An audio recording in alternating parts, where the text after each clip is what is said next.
Welcome back, ladies and gentlemen, to the Unified Proving Ground Circuit Qualifier.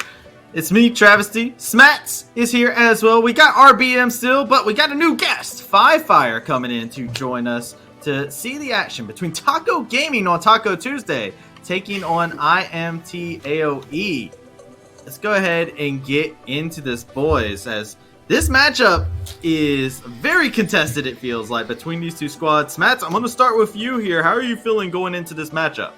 I think this is probably going to be the closest matchup on the day in the quarterfinals. There's another one going on right now on the other stream that might prove me wrong, but I think this one is a really hotly contested one. Taco Gaming did go undefeated in their group in terms of the series, and they did so by playing really well through mid lane and jungle. And it's pretty similar to how the other side plays here for Immortals AOE. I think that Winston has been really popping off as of late, so it's a really cool matchup that we have right here.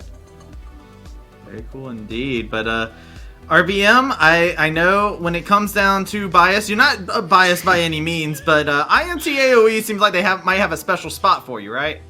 Oh yeah, I'm definitely a big IMT AOE fan. Like you guys said, for sure though, these teams definitely have a similar identity in my mind. I think both win conditions of Trickster and Winston are like really good for these teams. I think both junglers are extremely good.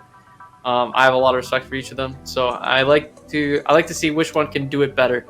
It should be a little flippy, so the game should be pretty entertaining to watch. But if one of them manages to stomp out jungle at either game, it's going to be a pretty quick wrap.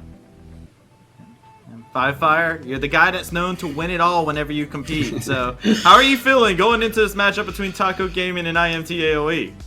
I mean, I think this is going to be a super, super interesting matchup. You know, like we said, these teams seem like they'll be pretty evenly matched. But sometimes when you have two teams that seem like they're evenly matched, it just matters which team can do it better, right? Because if two teams have the same play style, but one just executes a little bit better on the day, then they will be the ones to come out in the end. Definitely, though, if RBM will be biased for IMT AOE, I'll be a little bit biased for Taco Gaming. I think Doxa has been really good for a really long time. And, he's kind of been on some all right teams, some decent teams, and I think he really has a great chance now with the team he's on here to show his stuff and see how far they can go. I don't know if I fired. You see he's role swapping to ADC for Collegiate? I don't know. Oh, I mean, honestly, role swapping is pretty attractive right now for a lot of mid laners for a lot of different reasons. But, it can help with a lot of the mechanics. I mean, Corki right now is extremely popular, basically an AD carry in a lot of ways, things like that. So maybe it'll just add to his arsenal. Yeah. True. We've seen it to great success looking at Bradley over on the Team Liquid Academy squad, right? Going up there in the top lane. But talking about the roster positions and whatnot, we do have a graphic to show the roster for today's matchup, and you can see it right here. Every single matchup looks so good here, just looking at it side to side here, gentlemen. Yeah, I think the biggest ones to take note of are definitely jungle and bot lane for me.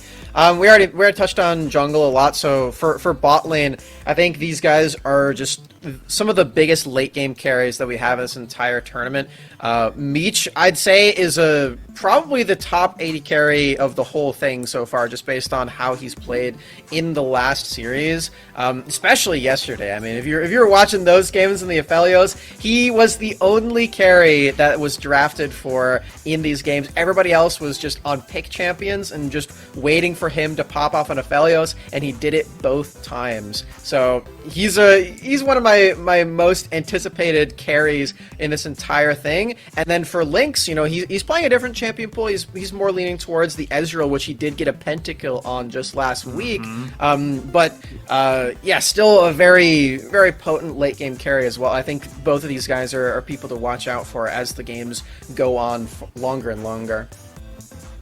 Yeah, I'm jumping on this Meech train really quick. Like, if that guy didn't have a little bit of an oopsies last split, like, he might have even got signed somewhere. Like, he is so crazy good, like, to watch. He's so fun to watch. He's so, like, good. Him and Trevor Roy have, like, a really good combination. Every team they go together, they always tend to perform. So I really like that ball lane matchup. I think Weiss is really good, but Lynx struggled. But he was struggling on Supernova last. I almost said the other team name. Supernova last split. So I think it's a good good angle for play through bot lane if you really can't get Winston going, which I don't think will be too big of a struggle. Yeah, and for me, one thing I want to call attention to, just while I was briefly doing some prep for this series, is the supports. Actually, Gweiss has played 5 unique champions in his last 5 games, and Trevor Roy has played 4 out of his last 5 games unique champions. So I want to see if the bot lanes maybe try to get a little bit creative, or if they're just going to try to, sort of stick to what they know.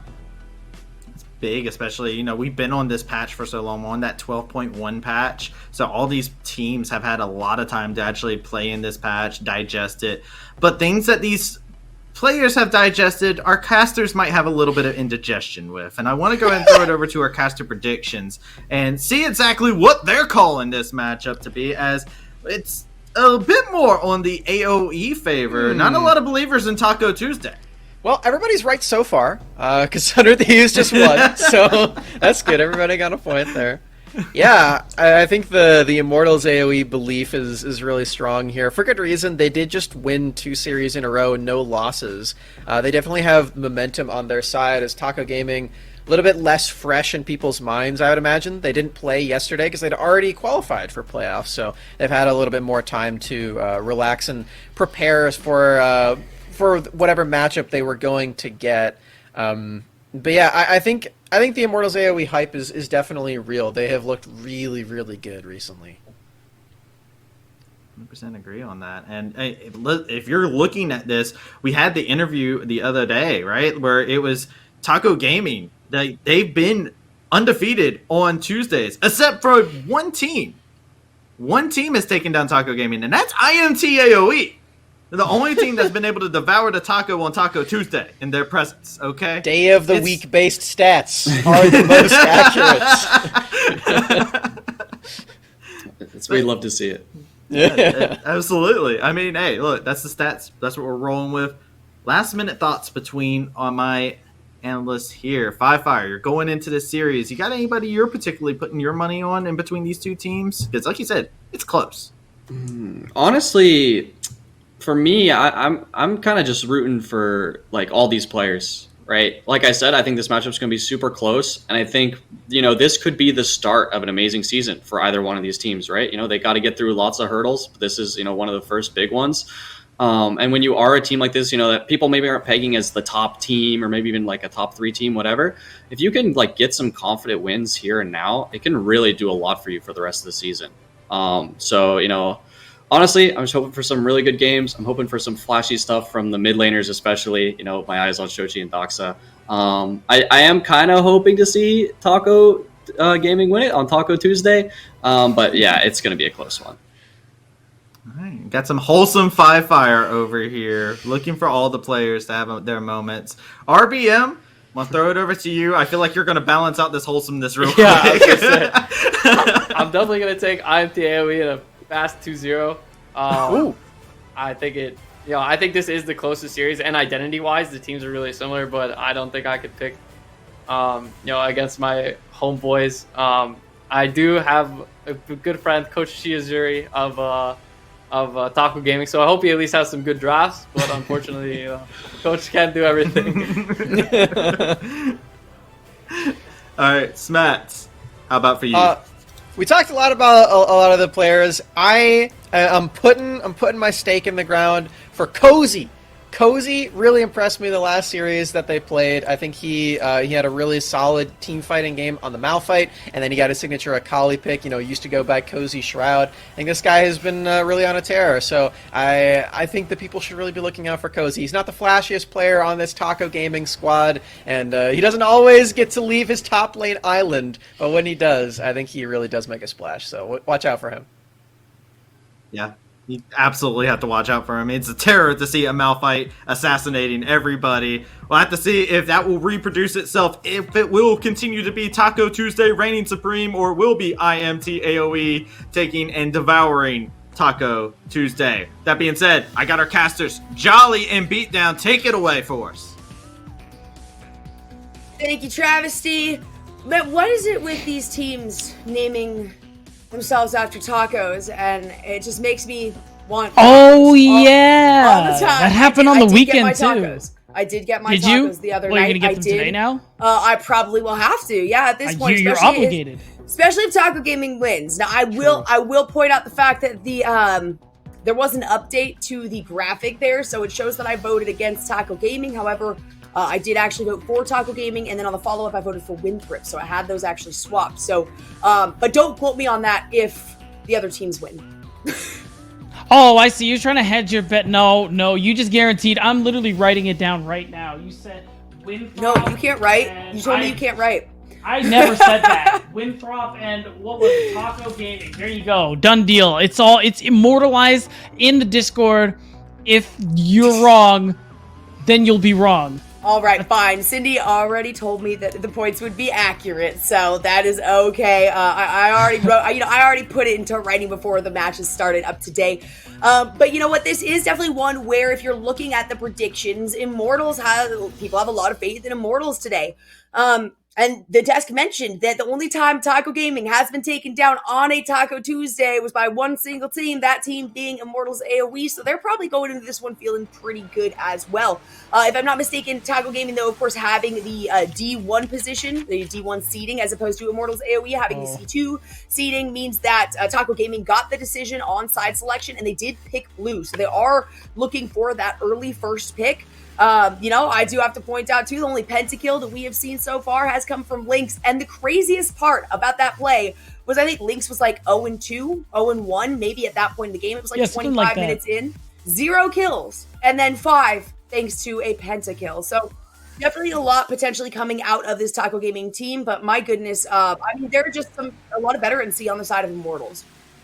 I think honestly you could argue something similar about Taco Gaming. Like if you look across the board, players like Cozy, Trickster, like you got a lot of people who've been around. If you're paying attention to the amateur scene the last two years, you've probably seen a good amount of them. Of course, Sleepy, the one who got the Lynx rather, who ended up getting the pentakill too. So there's definitely some experience on the roster, and I think overall this matchup is really interesting because I like the point that Smacks brought up on the desk, that the part of the reason why a lot of people are going for IMA is just because of the bit of recency bias. It's been a while since we've seen Taco play, and I think it's fair because this is actually going to be probably one of the best matchups of the night, just because if you look at the players on the side of Taco Gaming, a lot of good talent on this roster. It was also Qualifier talking about Doxa in the mid lane being such a strong player, and I agree with him. You just have strong pieces all across the board for both of these teams here, and especially for Taco Gaming, interestingly enough.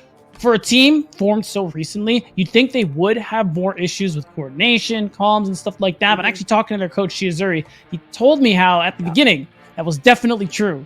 Absolutely a problem they had. But as time went on, they've actually worked on it to kind of get to this point where even against Maryville, they were in a position where they were down 5k in the first game of that series, and they actually managed to pull it back. Even though they didn't get the Infernal Soul they won a fight, they got the Baron, which allowed them to swing the gold in their favor and win the subsequent Elder fight. So I think being able to win those late game scenarios when you are so far behind and managing to catch back up, I think that actually really speaks volumes for this team's not just discipline, but how well they work together. Yeah. There's a lot of good things coming from both of these teams. Like, I think we were talking about, during the break, I don't think we've actually gotten the opportunity so far with this Proving Grounds to pass Taco Gaming, right? I've watched their games on the days that I wasn't there, or gone back and rewatched the VODs for when I was on the UEA matchup, and this is a good opportunity here for the standards to come through, right? Jinx as the first lock-in. No ADCs banned out. That is the one biggest surprising thing. We do see the Nautilus respect coming through, but it's going to be a Jarvan locked in for Immortals, and it is also going to be that Thresh who also made it through the bans. Yeah, and I mean, if you look at the first wave bans, a lot of it is just some respect paying as well to players like Doxa, Trickster, Cozy. So it makes a lot of sense to me there. Getting the Jinx for Lynx, I think, is great. We already know, Smacks talked about it, what great late game AD carry, and getting him Jinx. I mean, the best AD carry in the late game we have, I think, is perfectly fine. The Jarvan Thresh, too, is a really nice combo there for Immortals AOE, just to be able to make those plays. And if you really want to go for these very risky cataclysms, if you want to call them, having that Lantern to be able to take you out of the problem, I think is also going to be very valuable. In terms of AD carry picks, I have a feeling we will see the Aphelios come through. It's definitely something Meech has played. Won't do as well later into the game because of range, but I think because of the all-in you have, And with how much that all-in is better with that Thresh, maybe it won't be as big a deal for Immortals. Yeah, we'll have to see. And, game one kind of does set the stage. We've actually seen teams who usually go in, hitting the ground running, moving forward with a little bit of trepidation, right? A little bit of slower starts, because this is kind of a do or die situation. You're in the playoffs now. You've made it this far into the top 8, and it is a best of 3, but it's single elimination. There's no opportunity to stay in this and continue on in the tournament. And so, a lot of these players are being very, very decisive with what they are bringing into the matches. And I love the fact that today, especially compared to the last couple of days and last week, these compositions are much more cohesive, right? The win conditions are clearly being focused on and discussed during this draft phase. And we also have mentioned Beatdown, just how big of a part of the game right now the draft has been, especially compared to a few years ago, where it didn't really matter as long as you were good enough on individual champions. Well, now too, we're seeing I like the Braum through for Gweiss on that bottom side of the map as well. Really nice disengage. It's fine in the early laning phase, but even nicer early on, just because when you see Jarvan, when you see Thresh, stuff like that, you already know Immortals are playing for this all-in potential. So being able to try and dissuade that a little bit, you have that Unbreakable Shield, you have that ultimate, the Glacial Fissure. I think those are all really good things to play for. And I like that we're seeing the TFN too, just to make sure that you don't have that ability to play to the side lane, especially when you have someone like Cozy who's going to looking like he's going to be playing the Graves. It could go to Trickster, the jungle, still unsure there. But I think either way, just removing some CC just is a really big deal, I think. Yeah, and I do think that is going to be, probably a Cozy play. Of course, the Lee Sin being the biggest one that Trickster is taking here into the jungle. It's a flex pick, though. It is still considered a flex pick because it can go in either direction right there. But it is pretty easily counterable. Usually it's a later pick. Kind of depends, right? Usually it's a later pick if it is a team like Taco Gaming, but we'll see. I love the Aphelios pickup here with the Thresh. That one's going to be fantastic as well. It allows Aphelios to kind of sit back, wait for Trevor Roy to go in, maybe find a death sentence. And then, of course, you do have concussive blows on the other side, which we've talked about in the past, Beatdown, how efficient crowd control is for supports here. Of course, the Nautilus was banned out by Taco Gaming, so they say we're going to pick up somebody that has a good amount of crowd control yourself, especially when you have the Jinx, who's popping off shots so very quickly. It applies that concussive blows stacks very quickly, and then you're able to usually pick up a kill on top of that, whether it's going to be Meech or Trevor. Yeah, now we have the Victor lock-in for Shochi. You're going to ensure Anime Girl has the best matchup in the top lane. You get the 100% confirmation whether or not it's actually going to be Graves, or we're going to see something come through for Cozy on that top side of the map here, which I like, because Victor, it's safe enough blind, especially when champs like Syndra are out of the picture. You are going to scale pretty decently, really well, actually, into the later stages of the game, just with how good Victor is here. And yeah, the natural answer, I guess, would be the Corki. And I think this favors Taco Gaming overall, just because when you think about Jinx is going to outrange Aphelios later on, Corki definitely will be outranging just because of those rockets with his ultimate. I think Taco Gaming have a lot to work with in terms of just how much they're going to be able to throw out their damage in this comp. And I'm just waiting on that last pick. It could be Hecarim. Yeah.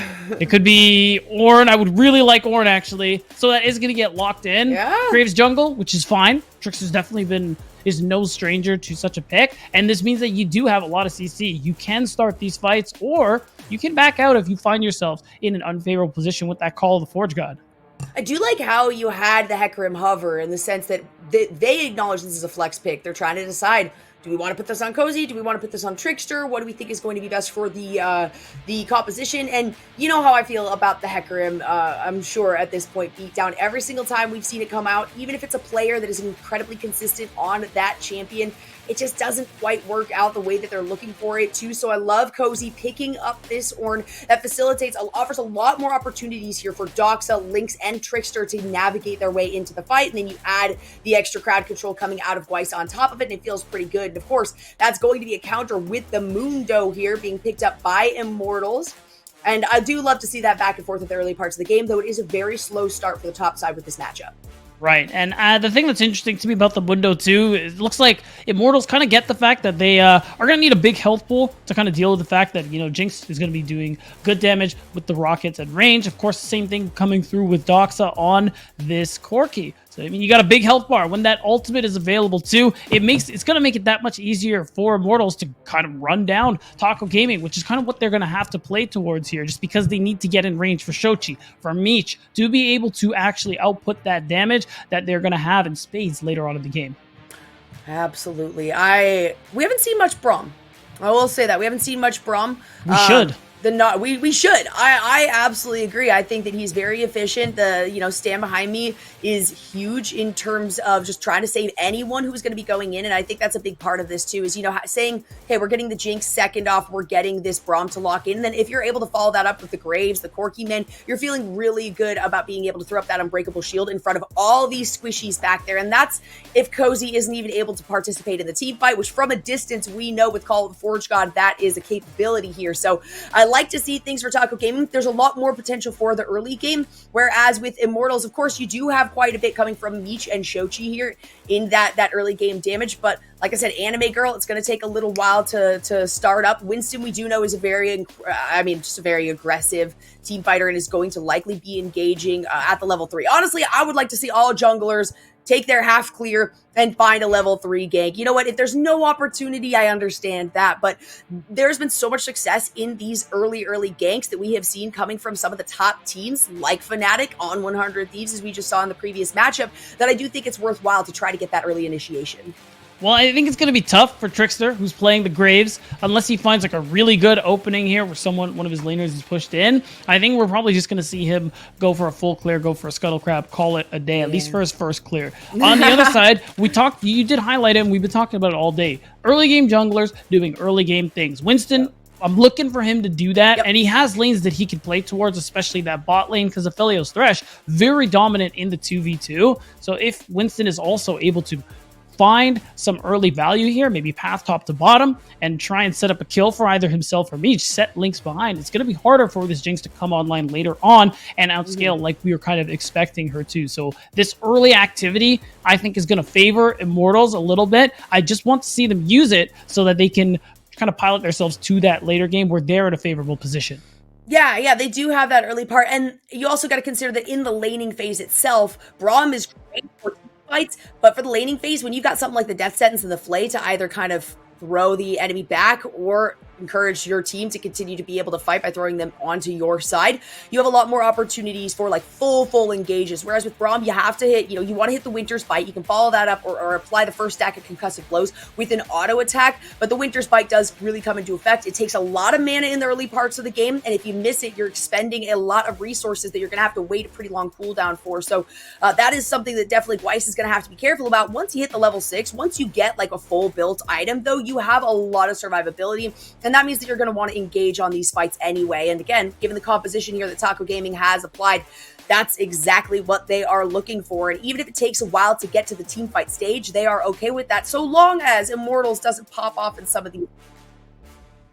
That's going to be the big thing here. Again, early game, a lot more agency there for Immortals. Of course, Trickster is going to have gank assist in various lanes here if he wants to go top, if he wants to go bot. He's definitely going to have these opportunities available, especially after that first clear, but it's going to be tough. Laners have to be wary of Winston, know that he's going to be looking for some kind of early game play, and interestingly enough, it's Winston who's going to toss the flag, which will let him know that, hey, wait a second, that's a lot of members.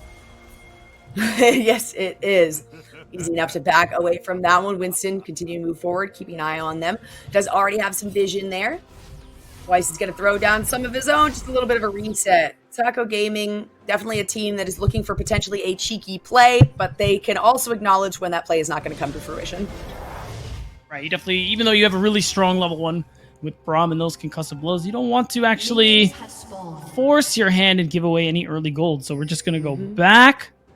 And because of that play, that information, we actually got a deep ward coming through from Immortals. Seeing that walk up from Trickster is going to give Immortals that information like, hey, he's going to be on the bottom side of the map very soon. It would be a shame if I showed up. Yeah, nice deep ward from Trevor was who actually walked all the way up towards the top side, then recalled there. If you like the little zoom in on Corporate Mundo, by far the best Mundo skin. If you think otherwise, you're wrong. And yeah, and also, I like you see him talking on the phone. How impressive is it that he's always talking on the phone throughout the entirety of this skin? The whole time he's on the phone. I guess aside from when he is driving his little car out to lane off of base with Home Guard. Look at him. There he is again. Just doing business Mundo things. Oh, he's calling somebody else now. That's what it's all about. Who's gonna tell him? His suitcase is open. Who's gonna tell him? You know what? I don't think he really cares about this one. It's his doctor's kit normally. And it is his suitcase. Winston, level 2. Yeah. Already looking for something. Look at his level 2. Winston says, I've got my red buff canceled on auto there, actually, but it is going to force the flash and the heal out of Lynx and Weiss. This is what we were expecting here. Ends up, literally after one camp, walks all the way down to see if he can try and find some kind of play. Yeah. So you do get something. You get a summoner spell, and I wouldn't be surprised if Winston getting that level 3 maybe shows up again bot side just because of the pressure Lynx and Gweiss have. If you manage to actually get this Jinx's flash, get first blood onto her, I think it's a great way for Immortals to start this game off, whereas as expected, Trickster, then just going ahead full clearing. Not too exciting yet. That ward did go down. There was a ward placed just below where Scuttlecrab is going to spawn in the lower half of the river right there. So obviously they saw Winston make the move up into his own jungle, but they're not going to be able to see if he does decide to make a trip downwards. And I think recognition right there, they're going to ping it out, say, hey, our ward is gone. We probably need to back up a little bit. That or Trickster needs to focus on getting this Scuttlecrab, and that is going to be the decision that they make. Yeah, and of course his bot lane has the push, so they are going to show up and just to make sure, like, hey, any trouble here? No? Okay, good. Winston will just go back, clear up to this top side of the map here. Ultimately, nothing else is going on in this early game. You just have that bit of the invade from Anime Girl who has the push. That Scryer Bloom will show that Trickster wasn't there, probably pathed away from this.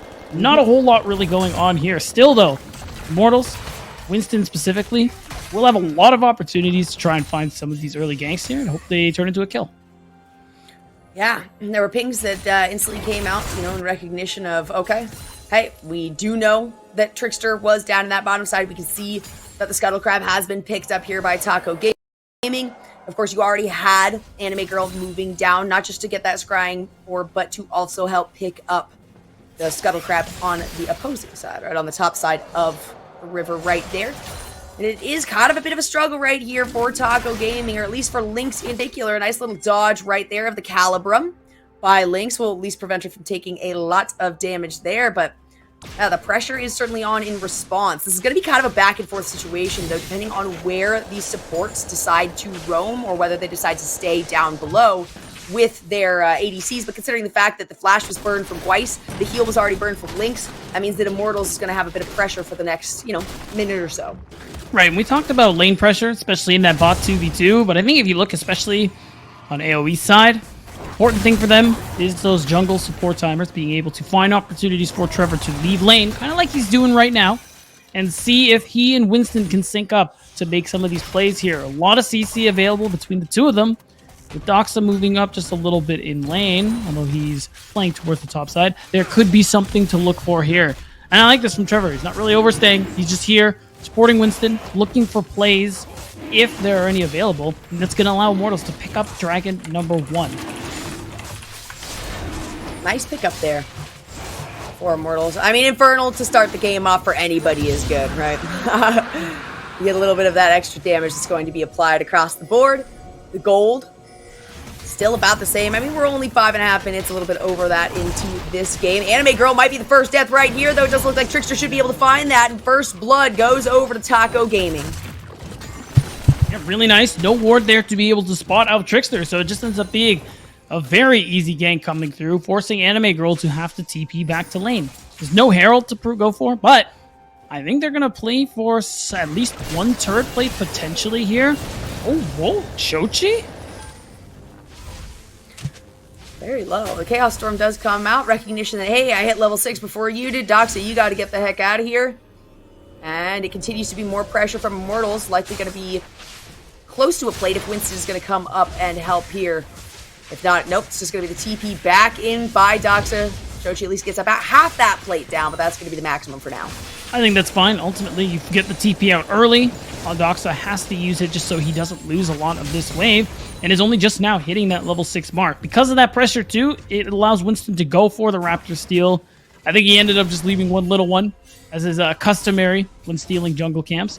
And it's just going to allow him to get another Scuttlecrab, just continue moving on, picking up this gold and XP here, because that Cataclysm, it's coming up very soon, Jolly. But before that, Shochi, I think there is an angle here. Doxa, he just knows. He's that good, right? This is a name that we're very familiar with if you've been in the academy scene, if you've been in the collegiate scene at all for the last little bit. Doxa is definitely a familiar one with a very, very deep champ pool. And now with this Corki, of course, having the scaling opportunities with the Jinx on top of that. I mentioned before, Taco Gaming is totally okay with kind of waiting to the late game.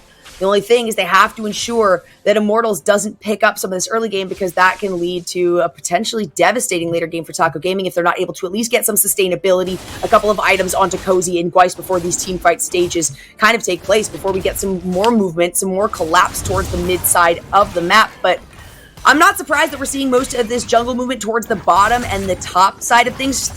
Recently, we've seen a lot of focus onto the mid, but man, both Shochi and Doxa are so consistent in their gameplay. I think the confidence is absolutely there from the rest of the team to say, hey, you know what, if you need help, you can let me know, but you're probably capable of maintaining things on your own. Anime Girl, though, I was going to say might have been in trouble. It's looking like Trickster has taken his business elsewhere just to try and apply some pressure onto Shochi. Maybe try and set himself up to take this Rift Herald. The thing is, though, they do spawn out Winston, who is also here trying to play for it. He has that Cataclysm ready to go. He's just going to go ahead and start the Rift Herald. And I mean, you already have the move up from Meech and Trevor as well. Immortals will be able to get here first. And I think if the 5v5 breaks out, well, actually, Cozy has ult, so this could go either way. If Anime Girl is going to miss, out comes call of the Forge Guard. God, it is going to be the Shelly picked up here by Winston. The rest of the team going in. No box available. Doxa does so much damage with the package. Super Mega Death Rocket is going to miss. Winston takes down Gweis. Winston's going to get stunned down in response right there. It will be a double kill he at least picks up before handing one over in response to Doxa. I mean, it's going to be 2 for 2, but Immortals pick up the Herald. I think you call that worth.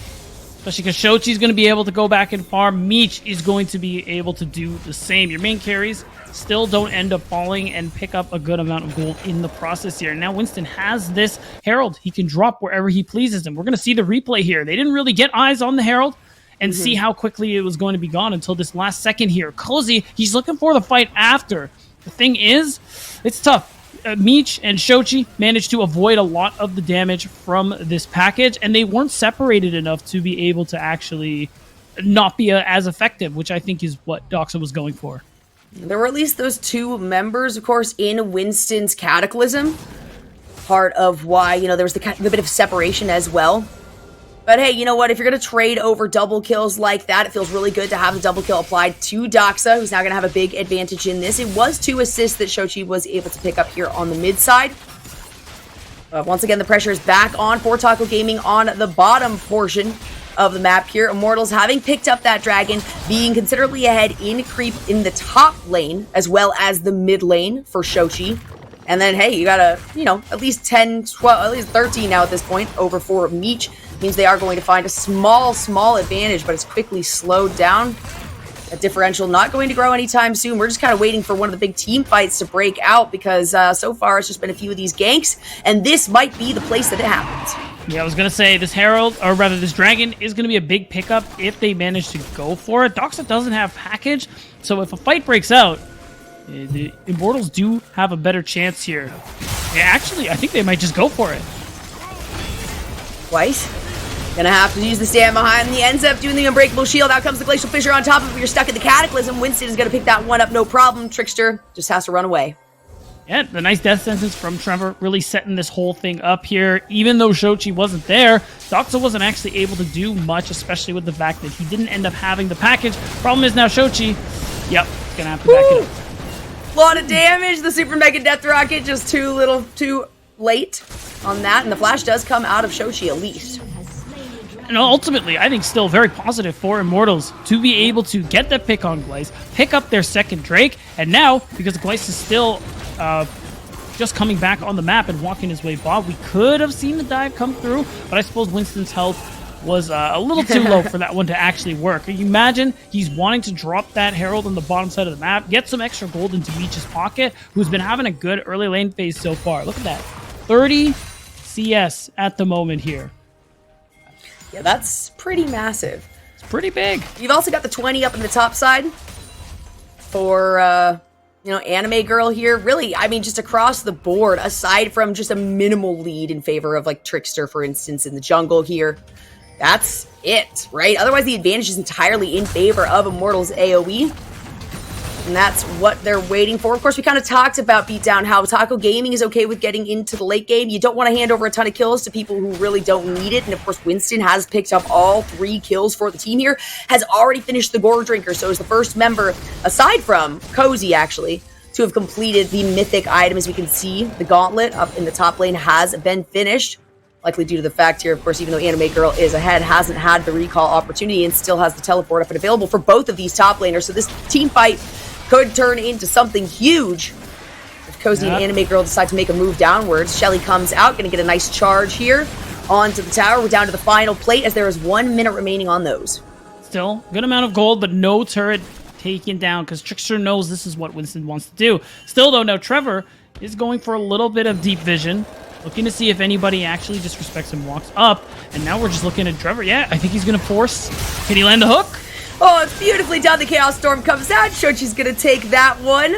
And it's going to be another kill in favor of Immortals AOE, expanding that gold lead forward. Then we're getting the flash forward by Meech, immediately responded to by Gweiss, and Lynx is going to be able to pick up a responding kill right here for Taco Gaming.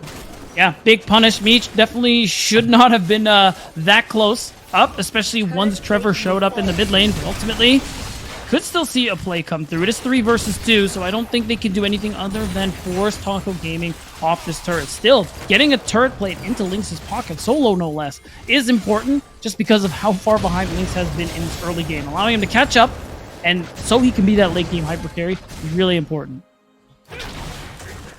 Ooh, Shochi's gonna get hit by the Winter's Bite here. The flash forward from Trickster. A lot of damage. Oh my god, the Super Mega Death Rocket finally makes a connection and is going to lead to another kill here for Trickster. Anime Girl trying to look for a response right here as Trevor is in the wings as well. The teleport coming through right now from Cozy. That's going to work out no problem. Anime Girl able to pick up the one kill, flashing over the wall. Oh my goodness, beautifully done with the lantern coming from Trevor. Anime Girl stays alive and picks up the kill.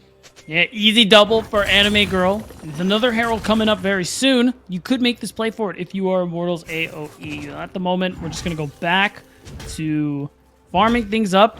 You do bring up a pretty interesting point about how, you know, the tanks, the bruisers are the ones picking up a lot of the early kills. I think it's going to be okay as long as they can kind of transfer this lead to some of their laners and help them by making some of these plays. And we'll see it. A lot of pressure onto Shochi. Really nice juggle of turret aggro. Gweiss taking most of those turret shots, and it's just going to end up being an easy gank. The only problem is they don't realize Anime Girl's been out of lane a little too long. This was so well done, too. The flash forward coming out of Doxa, Anime Girl's like, hey, you know what? I don't have a flash, but I don't need it. I just used it on the previous, or to get over that at the end. So beautiful patience coming out of Anime Girl to recognize that you can pick up the kill under the tower and still keep that flash just in case somebody else tries to collapse, which is exactly what happened. Second Rift Herald's going to go over to Immortals as well. They could honestly hold on to that for just a minute, and when that dragon comes up, drop it mid lane after clearing the wave, walk your way down to secure Soul Point. This is an Ocean Dragon, an Ocean Soul that is available here for either one of these teams, so something Immortals really want to try and prioritize, especially with Winston. You can see him. He wants to make this play onto Doxa. Ooh. Nice little dodge right there, but the Cataclysm does come out. Even with dodging the Death Sentence, Doxa is going to go down, and Winston finds the lantern. Beautifully done again by Trevor Roy. That's right, and a lot of your wave clear is gone with Doxa being taken out. Lynx is still on the way here too. Shelly could definitely get a charge onto that second turret if they really want to. You even have Anime Girl walking his way down just to ensure the charge goes through. And what does that mean? Now, Immortals AOE, they walk away and just go ahead and go to that dragon. Taco Gaming are going to have to make the play here. We're going to see if Doxa has package. I think this is going to be the way that Taco Gaming get back into this one and stop this Soul Point if they were ever going to. Now is the time. You can see, of course, Meech coming down. The box is going to come out more as a proxy from Trevor. Super Mega Death Rocket does hit Trevor and Meech, but it's not enough damage. It does at least allow enough damage to push Immortals away from this dragon, and they have to just concede it over to Taco Gaming. That is a big deal. Taco Gaming being able to slow this game down just a little bit, prevent that Soul Point from coming through. Doesn't mean Immortals, you have to wait a little longer if they want to get that soul. But I think ultimately they picked up a lot of gold with that Rift Herald and the play and the dive they made onto Doxa. So it's still positive. for Immortals AOE. And now Taco Gaming, they want to try and trade here. I'm just not sure if they're actually going to be able to get that turret. Anime Girl taking a lot of damage, 1 away from the concussive blows being applied here, but it is Mundo. He goes where he pleases. He's going to be just fine with that. Did have to pop the ultimate, of course, to stay alive and take up that much damage. Swagger walk, I like that. And now everybody's just going back to their sides of the map here. Of course, with Shochi and Meech in the mid lane, this mid wave is getting shoved in very, very deep. Now we're just going to see if Immortals with Winston has that Cataclysm back up. Can look to make a play if he really wants to here, especially because he's on this top side. You see Trevor and Shochi walking up to Cozy here. Wisely ends up recalling. Yeah, there's the ping. Maybe attempt to either stop Nice. Cozy or just push back on this recognition that, hey, Cozy's either still in this bush or likely is going to be recalling. That means we can apply some responding pressure here, as it is, of course, Anime Girl who is in the lead on this top side, but that is A-okay because you also have Shochi from the mid side, almost 40 ahead, as we can see. So now it's going to be a push up on the top, looking for the third tower of the game for Immortals. There's only one that Taco has been able to take down. Oof! Lots of damage coming from that ultimate, though, out of Doc, so that's going to push Shochi away and prevent this first tier 1 tower from going down. Still, Shochi's not going to have a problem, especially with Trevor hovering, to be able to continue farming this out. In fact, there's so much pressure that Winston feels perfectly fine just walking up, clearing wards. You might actually be able to get this last one as well. So you just have full control over this top side of the map, so much so that you could actually potentially set up a play here, but they have to know all the players who are involved. You do? I'm not sure if they've got the vision of Winston. Winston is able to apply a couple nice deep wards. Those two members are going to go down and around, completely avoiding this J4. There's the flag. It's going to reveal this ward, but of course you can see the fact that Dox is able to pick out their vision ward that was just placed right there, that it is one of their own. Now, a move over to the mid lane. Winston might get caught out right here. Cozy and Gweiss trying to proxy these members. Meech is going to get jumped on right here. Call the Forge God does come out. Secondary hit comes through, but it doesn't hit anyone. The teleport onto the mid side. The box in response here. Meech is so very low. The Glacial Fissure does come through. It's one more hit onto Anime Girl to get the concussive blows to lay down, but it's not going to... Oh, it is going to come through out of Trickster. Winston maybe looking for something onto Trickster, but Gweiss, Lynx, and Dox are all here. In the meantime, Shochi is able to peel Cozy away from the fight and take one down. And Trickster tried to go for that 1v1 take Meech out of the picture, but he wasn't able to do so. But when he tried that, he inadvertently took himself out of the fight as well. A lot of the damage, and because of that split, it does mean Cozy ends up going down. What that means is no tank, no engage. You do lose out on a lot of pressure. Oh my god! Shochi, 2 abilities almost just completely kills Doxa. But all this pressure is important because you do get to push out this top wave further. You do get to overload into a lane if you want to, because Cozy only just coming up now. And Trickster, not gonna get locked down, but hey, you know what? You can get locked into the Cataclysm right there. It is just going to take the flag. No drag needed for Winston to pick up that kill. Give the opportunity for Immortals to make a move onto this Baron. Yeah, no jungle means easy pickings for this Baron, and with a dragon up in a minute, you got to imagine if they secure this, that's also going to guarantee the soul point for Immortals AOE. They still have 4 on Taco Gaming side, so they're going to do their best to see if they can play a little bit of spoiler, but it's looking like only Gweiss is in the area. Lynx is here, the rocket is there, but will he be able to actually steal it? The answer is no. Especially not with that wall of members coming in. Out comes Call of the Forge God. That's a lot of damage onto Shochi. A nice root onto the traps there for Winston. Doxa has to go over the wall, though, just to not be pinched out with Anime Girl on the front line. Having expended that ultimate is going to soak up so much damage to Taco Gaming. It was a nice little attempt, but not much you can do there, and Immortals just continue to expand their lead. I think the only positive thing, really... Actually, no, that doesn't even end up working because you commit that Call of the Forge God. You got a lot of ults traded back and forth. Even though nobody goes down Immortals, they walk away with this Baron buff, Jolly. They're a 5k now, and are in such a powerful position to be able to win out this game. I mean, Shochi going that Ludens build immediately went into the Shadow Flame. There's so much burst damage on this Victor, and Shochi is just here to pop people like balloons. What that means is the fact that you're lacking in vision on this bottom side of the map means you're potentially walking into this fed Victor into this very strong Aphelios. And what that means is they're all inning topside, Jolly. They know they can't fight for this dragon, so they're trying to pick up whatever gold they can, some extra objective bounties because they're available now. We've seen Shochi 1v1 Cozy, and it does not end well for Cozy. Sure, it's only a single level up, but you also have the Baron empowered minions coming through here. Shochi is also able to take a bit of the jungle camps from the side of Taco Gaming, and sure, you know what, it feels good to finally be able to take second tower right there towards the top side, but Shochi absolutely has the capacity to be able to take this one down here, especially with the help of Trevor and Winston if they make their way down. They're going to concede at that.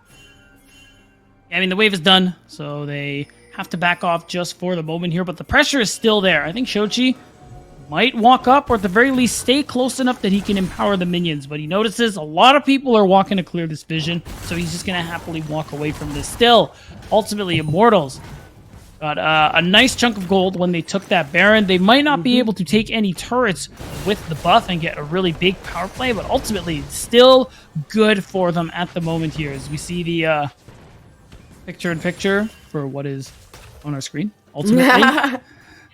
Yeah, if you look up in the top right-hand corner, we see 40 seconds left on this Baron buff, less than 1,000 gained. Of course, as I say that, it is finally going to be Shoji able to pick up this bottom tower. In the meantime, they want to put a little bit more pressure on. They want to use the last 30 seconds of this Baron buff to their best ability. And that picture-in-picture is showing us Anime Girl having to use the ultimate. Gives a little bit of thumbs up, but man, there's so much recoverability right now with that champion. Goes where he pleases for a reason. And that's going to be the first inhibitor tower down. They're going to take the first inhibitor on top of it.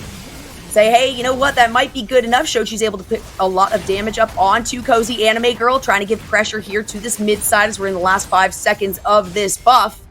Immortals recognize, though, that they got so much more damage at the moment. They're looking at a 6k gold lead over the side of Taco Gaming, plus setting themselves up 3 minutes away from snagging that Dragon Soul. They might just want to continue to fight this. Call of the Forge God goes through. It's not going to hit anyone. Glacial Fissure on top of the Cataclysm coming over the wall right there. The box on the opposite side. The Lantern, or Flag and Drag from Winston comes through to ensure that he stays alive. And it's just Cozy who goes down to the fight, as well as Weiss earlier on. Yeah, still, this fight just means Immortals get another inhibitor here. More super minions are coming through. They aren't going to be able to do much else just with the low HP bars and the lack of waves coming through. But on this next one, they might be able to do something after these resets. They want to spend their gold first and just really propel themselves forward in terms of itemization. And even though Winston is under a little bit of pressure, he's going to be able to walk away. Oh my god. That's a lot of responding damage actually back onto Shochi, but Meech is going to be able to do it with the Calibrum. Beautifully done. You can't go that far forward, Doxa, and the flash was expended. Yeah, that's a really unfortunate. Trying to punish someone, trying to see if you can catch them on recall. But ultimately, you just end up giving up your life here for Doxa. And you just see it 12-5 in terms of kills. Immortals in a very commanding position at the moment here. There's nothing to play for. It's just about setting up so you can take the remaining outer towers. This top tier too, look at it. Just sneeze at this and it's going to fall over. And it's going to set them up perfectly for if they want to try and pressure this inhibitor or to set up for Baron, which is in a minute 30. They got a lot of options. You got Baron in a minute 30. You've also got the Dragon, you know, in about 10 seconds, more than that. And that would be Dragon Soul here for Immortals.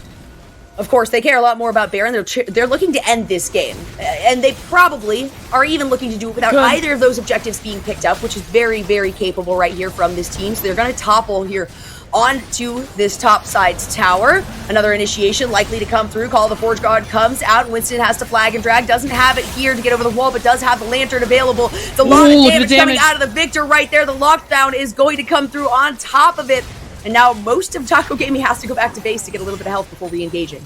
Not just that, they have to deal with the supers coming in at other parts of the map here. And look at this Shochi with the range and the damage he can do. He is just escorting them to this Nexus turret. What does that mean? The rest of Immortals AOE get to take down this third and final inhibitor turret. Taco Gaming, it feels like they can't do anything as their base is just starting to collapse. And with no Glacial Fissure, no Call of the Forge God, Immortals could end the game.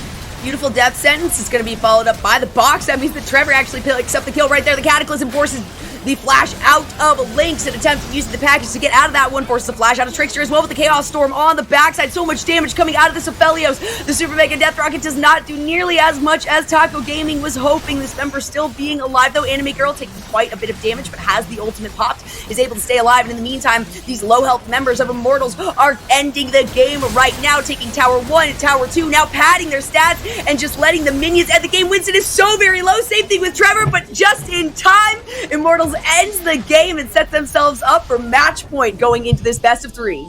And we saw it, Immortals AOE, strong start in the early game, even though the first gank from Winston doesn't work out. Jolly, he's playing J4, he can try again and again and again. And him with Trevor moving around the map with him in this early game, being able to find some of these early leads, it works out perfectly for them. Immortals, that aggressive team, free tempo focus, where they will, as soon as they get some of these leads, they're going to start to project that strength across the map here and try to set that up so they can just continue on to win the game. And we saw that exactly happen here with the fact that even though early on they didn't manage to get a big lead, once the ball started to roll, IMT rolled it all the way to their base.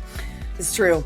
And Taco Gaming went into this one having side selection, being in Group D first seed, as opposed to, like we talked about, Immortals in Group C second seed. So now they have to choose again, and either, you get that early first pick like they got, didn't quite come to fruition as they were hoping with the Jinx lock-in. They have the opportunity to maybe try to get some counter picks into game number 2.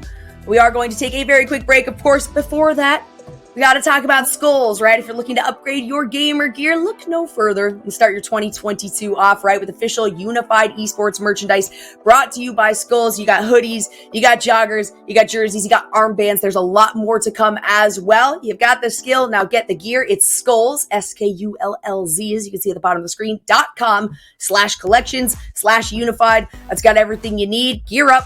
Game on with Skulls. We'll be right back with Game 2 between Immortals here and Taco Gaming.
Welcome back, ladies and gentlemen, to the Unified Proving Ground Circuit Qualifier.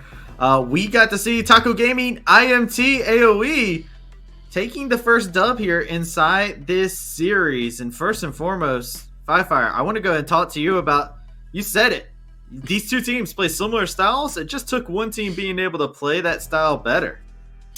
Yeah, so I mean, these two teams, I mean, like we said, they might play very similarly. We'll have to see who executes better, and they proved me right this game. They had tank versus tank in the top lane. Okay, jungle matchup was maybe a bit interesting, but then Corki versus Victor mid, Jinx versus Aphelios, trying to be hyperscaling with their safe supports on the Braum and Thresh. And at the end, it was just IMT AOE that really were able to come out on top. They executed better in some of the fights here and there. They were able to get their scaling online while denying Taco Gaming scaling. So, I'm happy I was right about that, but we'll have to see if Taco Gaming can actually switch things around or if they're going to just try to run it back again. Very curious to that point indeed, as they are taking blue side inside their Nets game coming up. And looking at how the draft was, I think it's very important to say no. There was a Mundo at the end of the draft here, Smets. Yeah. The Mundo was unkillable in this game. The lane was really solid from Anime Girl as well. He went up about 30 CS by the end. Getting a lot of minions pushed under the turret as well. I saw a bunch of times where Cozy was trying to farm under turret, and then his Bammy Cinder would mess up the HP bar. So it was a tough time for Cozy. I recommend, if he's listening, try maxing the pillar first, because then you can actually farm at a distance. That's my Orin tip for the day. I'm sure he already knows this, but yeah, I think that was definitely a pretty tough spot to be in as well, because the Mundo just rampaged through the rest of the game. And talking about rampaging through the game, I mean, RBM, we got a replay to actually showcase here to show exactly some of the stuff that was going on, but we got the first Herald fight, which actually went even here between these two teams. Yeah, it's a pretty interesting replay because, it's the 8-minute timer. Corki's got his package, so it's really risky to try to fight it. But we opt into the 10-man team deathmatch at the Rift Herald against Corki Orin, and it didn't actually end up turning out too awfully. The only problem really was here for IMT AOE is that Corki ended up getting 2 kills, whereas Jarvan got 2 kills. So it really enabled the Corki at a point to where he could start to carry the game if, things went a little bit better in the dream world that we could live in. But this really started the snowball for Taco Gaming and could have led to something else, but unfortunately, not quite the case. Unfortunately, the steady aim didn't quite sit with the Corki at that point in time. Wasn't able to land the shots that were needed. As we continue to see this game go out and how it dwells out, it was punishment after punishment. And Qualifier, we go in, we look at what happens as the game goes on. Sochi actually gets dove, but things get disasterific really quick. Yeah, there was a decent bit of action, decent bit more than you'd expect, with these two teams really scaling up. But here, there's just a straight-up mid-lane fight. And I do think this was a good call by Taco Gaming. Once Weiss lands that Winter's Bite, they are able to run down Shochi, get this kill, a nice rocket coming in as well. But the Mundo strolling down the river. You gotta be scared of this guy. He just rolls up, lands one cleaver on Gweiss. It knocks him to the river, kills him, lands another cleaver on Doxa. And, Doxa's doing his best to try to run away here. I was looking, I was like, is there any way he could have lived that? I don't really think so. And then he just takes the lantern-free passage out of there. I mean, this Mundo pick, after those couple of kills, after the Corki died a couple of times, there really was nothing standing in his way. And yeah, the Mundo pick, I had some reservations about it at the beginning, but it really rolled through this game. I didn't notice that he killed both of them with E as well. Swipe away is so funny. Just bowling ball them across the lane. That was awesome. And I like the fact that he walks into this with that cocky swagger too, as the replay showed. He was just like, yeah, I know, I'm about to clean up this fight, and it's about to be massive. And Anime Girl had a fantastic game inside of this. Something to really highlight as a player. Anime Girl, one of the new players coming inside of the Proving Grounds here, really showing up here inside of game number 1 against Cozy. Yeah, definitely true. I think Anime Girl in this tank matchup really had an easy time with the counter pick as well. It just looked super comfortable. And then in this scaling matchup as well, Mundo just gets to run over the entire rift, the really immobile carries as well. Corki has Valkyrie, but after that you just walk him down, as you saw in that replay. And Jinx can't really do anything either, because he just walks right over your flame chompers and chases you down. So a great performance from him. The rest of Immortals, they haven't lost a game in a very long time. They're not looking to stop that anytime soon. This is just a clean, somewhat of a snoozer game, but a clean one nonetheless. they got mad, man. They lost that one time, and they're like, no, nobody beats us. And now they are just hulking out inside of every single one of these matches. I want to throw it over to you, RBM. Is the answer the salty run back for them going on blue side? Or do they get spicy?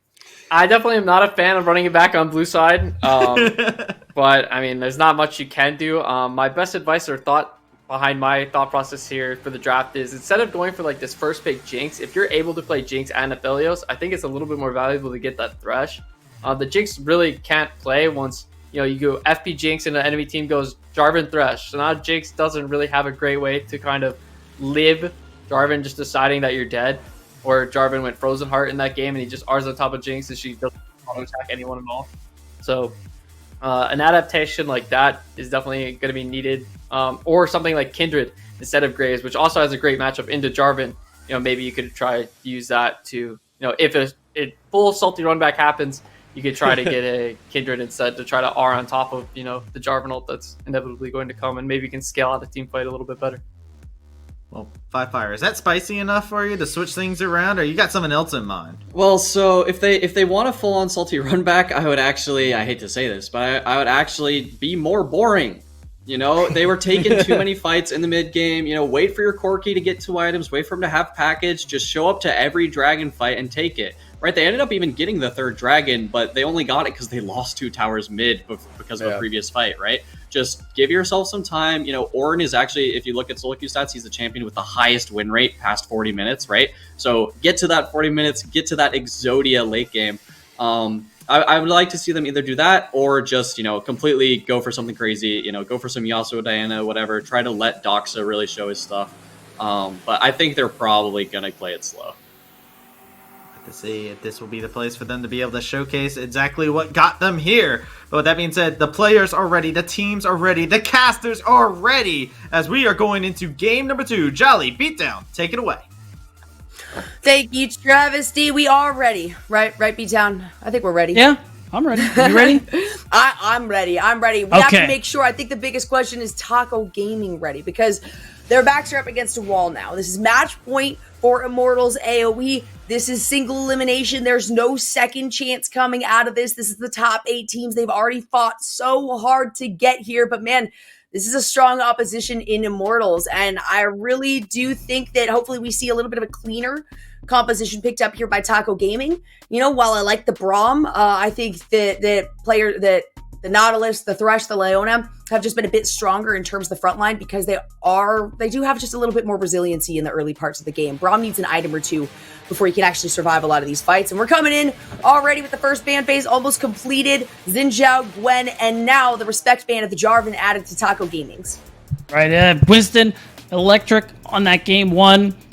Big part of the reason Taco Gaming are kind of fighting for their lives in this series here. Last chance in this quarterfinal match. If they lose this one, they do go home, and IMT will get themselves into those semis next week. A lot of the same bans on the one hand, but you're right. J4 taken away. Jinx still prioritized for Lynx. You got to imagine not much is going to change here this time around. You're still going to pick the Thresh, partially a denial, and partially just because it's so good. Trevor is also very practiced on the champs, had some great games on it, both in and out of Proving Grounds. So what's the other thing you're going to take for it? Xin is out of the picture. I mean, Winston could play the Viego. You do want to try and scale up later on into the game. You could just pick Aphelios now and think about jungle a little bit after. You got options. We've seen the Trundle come out too. Trundle, a very fun pick right now. The Aphelios is going to be the lock-in right here, of course, for Meech. I mean, the performance by these two in the bottom lane on the Thresh and on the Aphelios is something that you absolutely want to run back, right? It was incredible damage coming out of Meech, and Trevor was able to do some early roaming. He had a lot of incredible death sentences, the initiations, or even sometimes just the boxes that came into play to proxy off the rest of the team from maybe making some pressure, putting some pressure forward. Thank you. That's what I wanted to see. Not quite sure why the Nautilus was actually banned out by Taco Gaming in the first game, but this does help them in terms of picking the blue side on this one. They are running it back. They got the Jinx, and with the Nautilus now, there's a lot more potential here for some counterplay. A stronger laning phase and overall just really good setup for your jungler, whoever it's going to end up being. The TF, would actually be a really nice pick as well. It is going to get locked in. Honestly, one of the most banned mid laners, definitely. Yep. So making it through this time around is definitely great for Taco Gaming. Doxa can really flex this stuff now with that first Destiny being so impactful in those early minutes of the game. We're going to see where Doxa is going to try and divert those resources here. We could see that Corki Hover makes a lot of sense. We still got a lot up on the table here. Could still technically pick a jungle if you want to here. Those are a lot of interesting hovers, but it's going to end up being the Diana locked in, interestingly enough. Picking it here is a little surprising, just because if you're looking for that Diana Yasuo combo, you got to imagine, like, in the second phase, Yasuo's getting banned out. Yeah, absolutely. Diana is still very strong right now. You know, her ability to initiate there, getting the Moonfall has been huge for team fights. Of course, that is going to be the Olaf banned away. We saw Taco Gaming do a really good job with that Olaf for Trickster previously. Yeah. And for the first time in a while, right, we have the team on blue side not having prioritized the jungle and instead going for that TF for Doxa. But this is a classic, right? When you think of Doxa, TF is definitely one of the champions up there in their rotation, even though they have an insanely deep pool. But there it is, just as you anticipated, beatdown. It's going to be the Yasuo banned for the first one of the second phase for Taco Gaming. Immortals have one more here. But they are feeling pretty comfortable. Again, they've got one up on this. This is a best of 3. They're feeling really good going into this, saying, hey, you know what? We were looking for a sweep. Just like in that previous series, where even if the game starts slow, kind of like the desk was anticipating, it can still end very quickly. And I like the Viego ban as well. Just take away some of those. You take away an early game option and a really good late game option away from Trickster here. I think the question now is, are we going to see maybe, okay, they're going to ban the Corki, just to take away a really strong option away from Shochi. Victor is still available, of course, as we've seen him play. Could go Orianna if he really wants to play for the team fight. Could technically go AD if you really want to in the mid lane. I think because part of the idea is still going to be give Anime Girl that counter pick on the top side. I think it's probably the best use of your final pick, at least the way things are going in this current meta. So it's just about what mid you're trying to secure for Shochi. We could actually technically see the Sylas come through. Would kind of fit in with the Diana in terms of kind of diving in and making things happen, but is that locked in? That's locked in. That's locked in. That's locked in. Yes, it is. Okay, so we have seen, this is actually, interestingly enough, a flex pick, okay? Sure. We love to see it. Same thing, you know, you can say the same about the Diana here. We have not seen very much of like a Diana mid lane, which was a lot more meta, probably like last year. But we have seen this Tryndamere taken in the mid lane in the last couple of weeks. I'm not going to lie here. Yep. The Graves is going to be unlocking for Taco Gaming. So, yeah, I like these flex picks. These are cheesy, sneaky picks coming through from Immortals. You see the first 3, you think, okay, well, where are they going to go from here? I mean, the question you got to ask yourself is, where were they going before?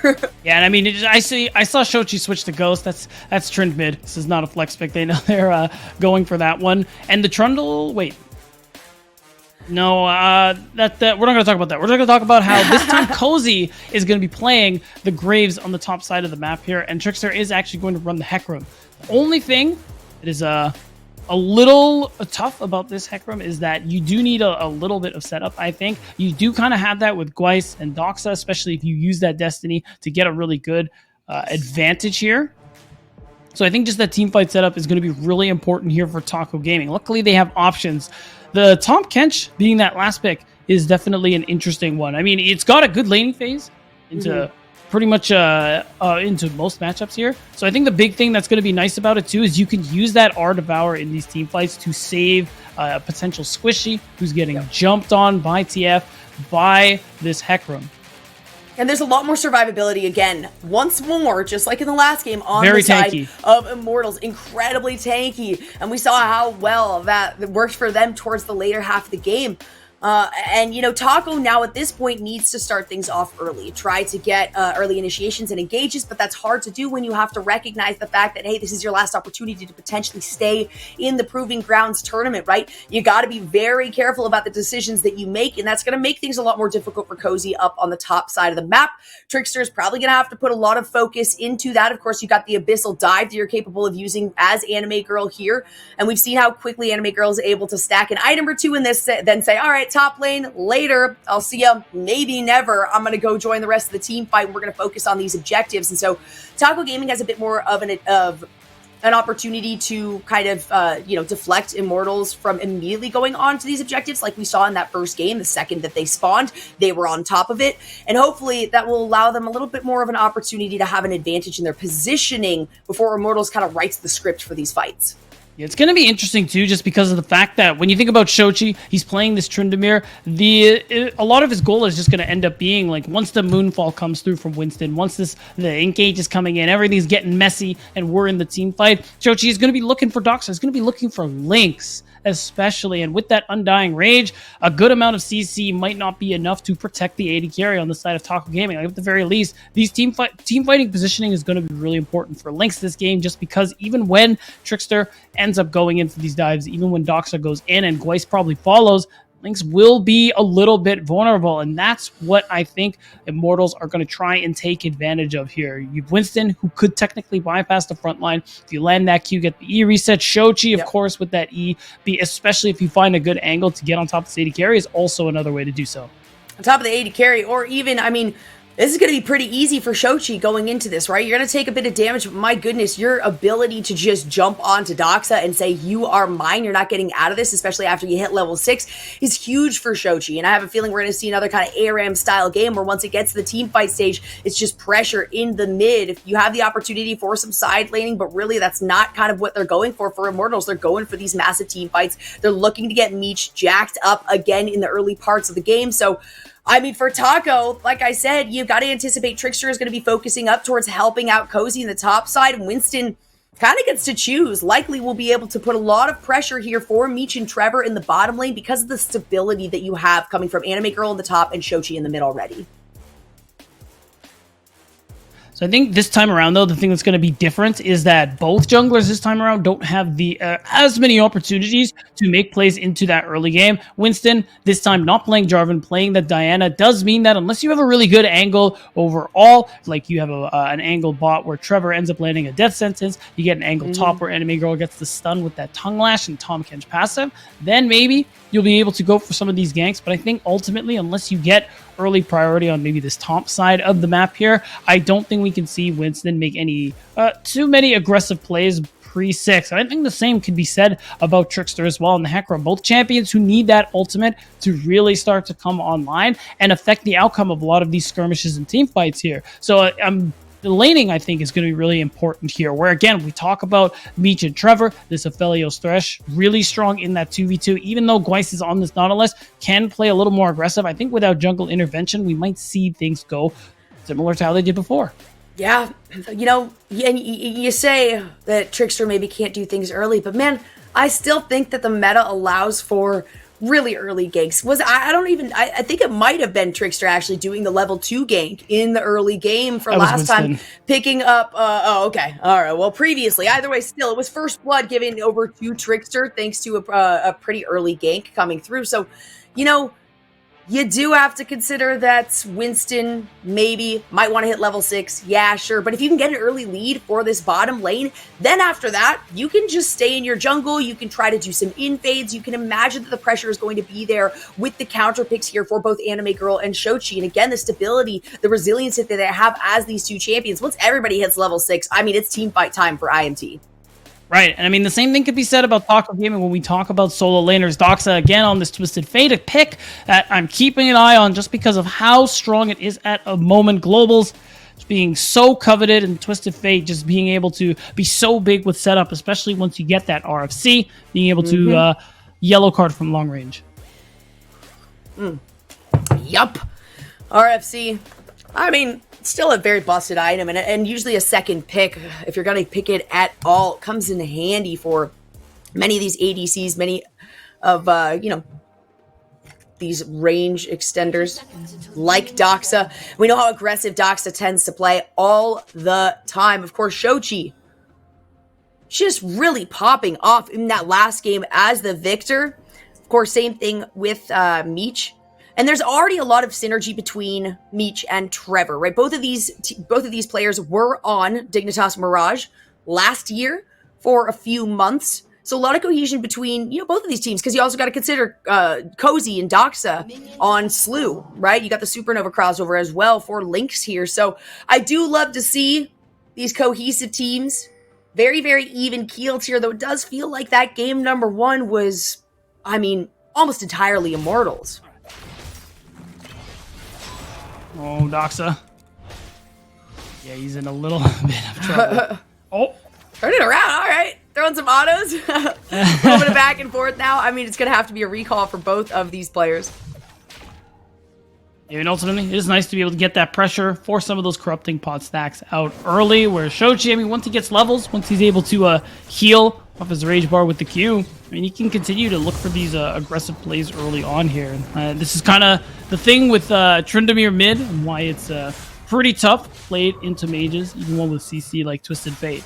The junglers, starting on opposite sides of the map, probably won't run into each other, as they're likely going to just full clear top to bottom or bottom to top, and either look for a gank or just go ahead and recall.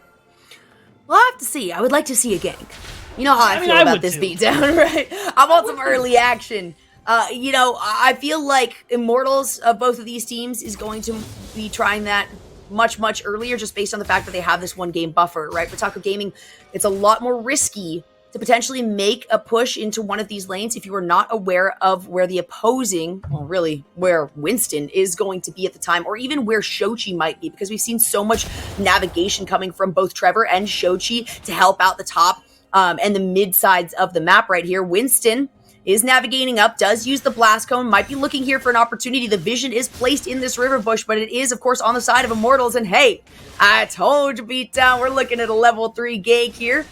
Cozy just needs to take another step forward, another step closer to Winston, and that is going to be it. The tongue lash does come through, the abyssal dive on top of it, the flash away from Cozy here. There's a lot of damage coming through with the Q on top onto Winston, and Cozy turns that one around very favorably.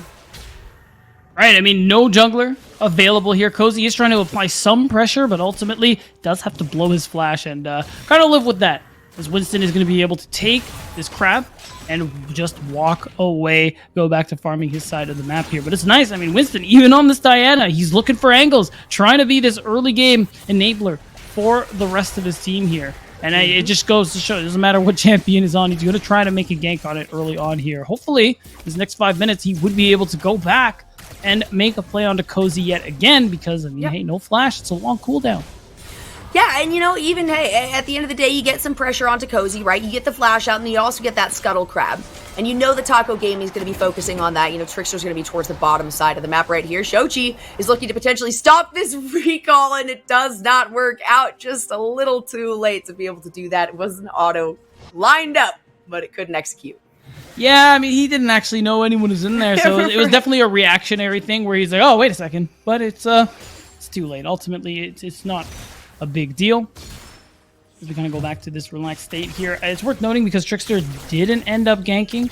He just recalled, and he's just back to lane and back to farming right away. His camps are already respawning, but I think actually he wants to go top and find a play here. And I think he will find a gank onto Anime Girl. I mean, you have to be seen, though, at that point, right by the Scuttle Crab that was picked up by Immortals, so it is going to be Anime Girl able to walk away from that. Kind of low, but has that shielding that will be converted into health, so totally fine with that. Gweiss is all the way up on the top side of a map to assist with that. Anime Girl going to be able to use the teleport to come back in. And hey, it's still looking good for Taco Gaming for the first 5 minutes of the game. Not a single kill on board. Nothing really taken. It is going to be the Infernal Dragon that is live and on board right now. Taco Gaming having a lot more vision towards the bottom side, but I like the offensive vision that Immortals has put down just above or to the right of that Rapture pit. We can see Anime Girl trying to find something more here. On to Cozy. The lash is going to go through. The stun comes through on top of it, but that's going to be Gweiss moving forward. Not just moving, but flashing forward, throwing out the Ignite on top of it. Cozy going to be able to dash forward. Get a bit of a reload. Anime Girl still able to absorb much damage here, and oh my gosh, it ends up being Gweiss who takes too many tower shots. Root in progress, though. Anime Girl you kidding me? finding first blood in response onto Cozy. What? Omcatch is disgusting, man. That's not okay. That's way too much damage to be taken and still stay alive. He actually wins that 2v1, ends up getting level 6. Oh, Trickster's in a little trouble. Oh, nice hook. Ooh, a nice play on top of it. Trickster is too deep right here, of course, into his own jungle, so you never really want to feel that way, but it's 4 members of Immortals AOE all the way behind this tower. You know what that is? Part of the reason that can happen is because Gweiss is on that top side of the map. He just died, so you're happy to sit in Taco's jungle in the bottom side of the map here and pick up Trickster. It definitely feels bad. And there it is, Meech. He's playing with fire, but he has the Dark Passage, the beauty of this Aphelios Thresh combo here. Once again, Immortals bot lane, of course, with jungle intervention, are finding themselves ahead in this early laning phase. And Cozy, unfortunately, behind in a way that does not feel good. Anime Girl just staying up here too, saying, my TP is only like a third off cooldown. I've got some time.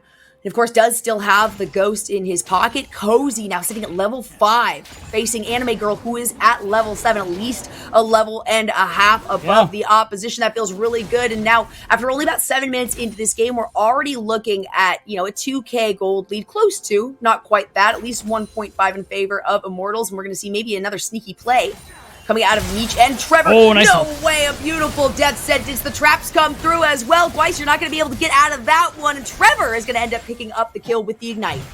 I mean, ultimately, still very positive play. Lynx, once again, having to respect and just back off. And try and farm under tower here while Meech is just going to continue on the pressure. Even though Trevor is backing, how can Lynx truly be sure? So ultimately, this is Immortals AOE bot lane. Playing incredibly so far in Game 2. They're ready to win the series right here and now, Jolly. Yeah, they want to end it. I mean, I mentioned that. This is a team that's like, hey, we're not going to play with our food. We're not going to do... Well, while we may make some cheesy picks, they are still strong cheesy picks. Some flexes going through. Now Shochi has been caught up. A Winston is sitting in this bush unaware. Wow, it's going to be the depth charge that comes through to hit right there. A nice moonfall coming out of Winston. The exhaust coming on top of it. Trickster has to get away from this one. Winston is so very low, and Trickster does manage to get out alive. The Super Mega Death Rocket not coming through. The double kill will be handed over to Shochi, though. Yeah, nice use of the Undying Rage. Excellent early game skirmish coming through from AOE. Trickster is going to heal a bit off the Raptors camp, but ultimately isn't going to be able to finish it. Trevor alone would be enough to take him out. And now, all of a sudden, this Tryndamere is 3-0. Immortals AOE coming out on top in this early game. This gold lead so far is staggering. Maybe Doxa can add some pressure here, but of course, as always, Trevor is nearby. Neither team has gone for the Dragon. Winston's actually going to go ahead and go for the Rift Herald, and he's secured it. That's a big deal just because of the fact that Immortals, they play for... Once they start winning these early game skirmishes, they just keep running that momentum till the end of the game. I talked about it at the end of game 1, and with that Rift Herald, with the lead they have, they could just set up a dive bot if they want to and just continue to bully this bot lane. There it is, Gweiss. Completely unawares. The Destiny's Gate does come through from Doxa. Out comes the box. It's a flash over the wall. Lynx gonna be able to pick up the 1 kill. Trevor is pretty quick on the back of Doxa. The gold card does come through. He pulls him into the turret. Sentence, and it is a nice play. Oh my gosh, a double kill right there picked up by Lynx. No Super Mega Death Rocket even needed. And Doxa staying alive in single digits. The caster minions this close. Had it not been for the potions right there, he absolutely would have gone down. All right, but that recall coming through means that it's an easy drink for Immortals. You have to walk away from this one because Doxa isn't in the area. Still, big play from the Destiny, being able to allow Lynx to get a double kill, because realistically, Lynx has just been going through it this series. He's just been the focus of so much attention, whether it's in the 2v2, the 3v3. Sometimes you got Shochi who's coming down on the bottom side of the map too. They're probably thinking to themselves, man, I thought the TP change would be less people would show up on the bottom lane. No, just means different people are showing up. And that's why it's nice that, at least in this game, where he has this hyper carry, where he'll be really strong later into the game, even stronger than Meech if they're even, getting a double kill is huge. It's huge, and also, I mean, just now that gold lead, I think in a minute, less than a minute, it almost doubled itself. You were looking at about a 1.5k gold lead. That transitions over to an over 3k gold lead in favor of Immortals AOE. So just like you said a minute or two ago, beat down. I mean, Immortals do not want to make this last any longer than it needs to. They want to follow up the first sweep of the day, as we saw in favor of 100 Thieves. Now, to be going over to another organization team like this. We are in a quick pause. I do believe we're going to be heading right back into the game, though. Things have been resolved, so no worries for you guys. You don't have to look at us too much longer. At least for now. We'll find our way back in. We can take a look at the total. Yeah, true. We take a look at the total gold, whereas Shochi is going to be fine. Yeah, you can see it. Shochi is in a lead. This is the most gold in the game at the moment here. The double kill, though, has propelled Lynx up to 3rd place, right behind Doxa. So this gold lead that Immortals had, like you said, it was at about 3,000, has narrowed just a little bit, and now Trickster is in the area. Oh yeah, he's looking. Can he do enough damage though? Onslaught does come out, sends Meech all the way back. All it's going to take is one more auto from Lynx, and it works out in favor of them. Now 3-0-0, sitting pretty, mirroring Shochi's KD. And what that means is you go ahead and get some turret plates too, just because you see a lot of the members of Immortals on the map. So that's going to be, 2 turret plates for this Jinx on top of the 3 kills that Lynx already has for himself. This is a much better early game for Taco Gaming's bot lane. Even though they have fallen a good amount behind, this is their way back in. Lynx is their win con, and he has the gold to actually fulfill it. Yeah, the only concern is the win con on the other side is a Tryndamere.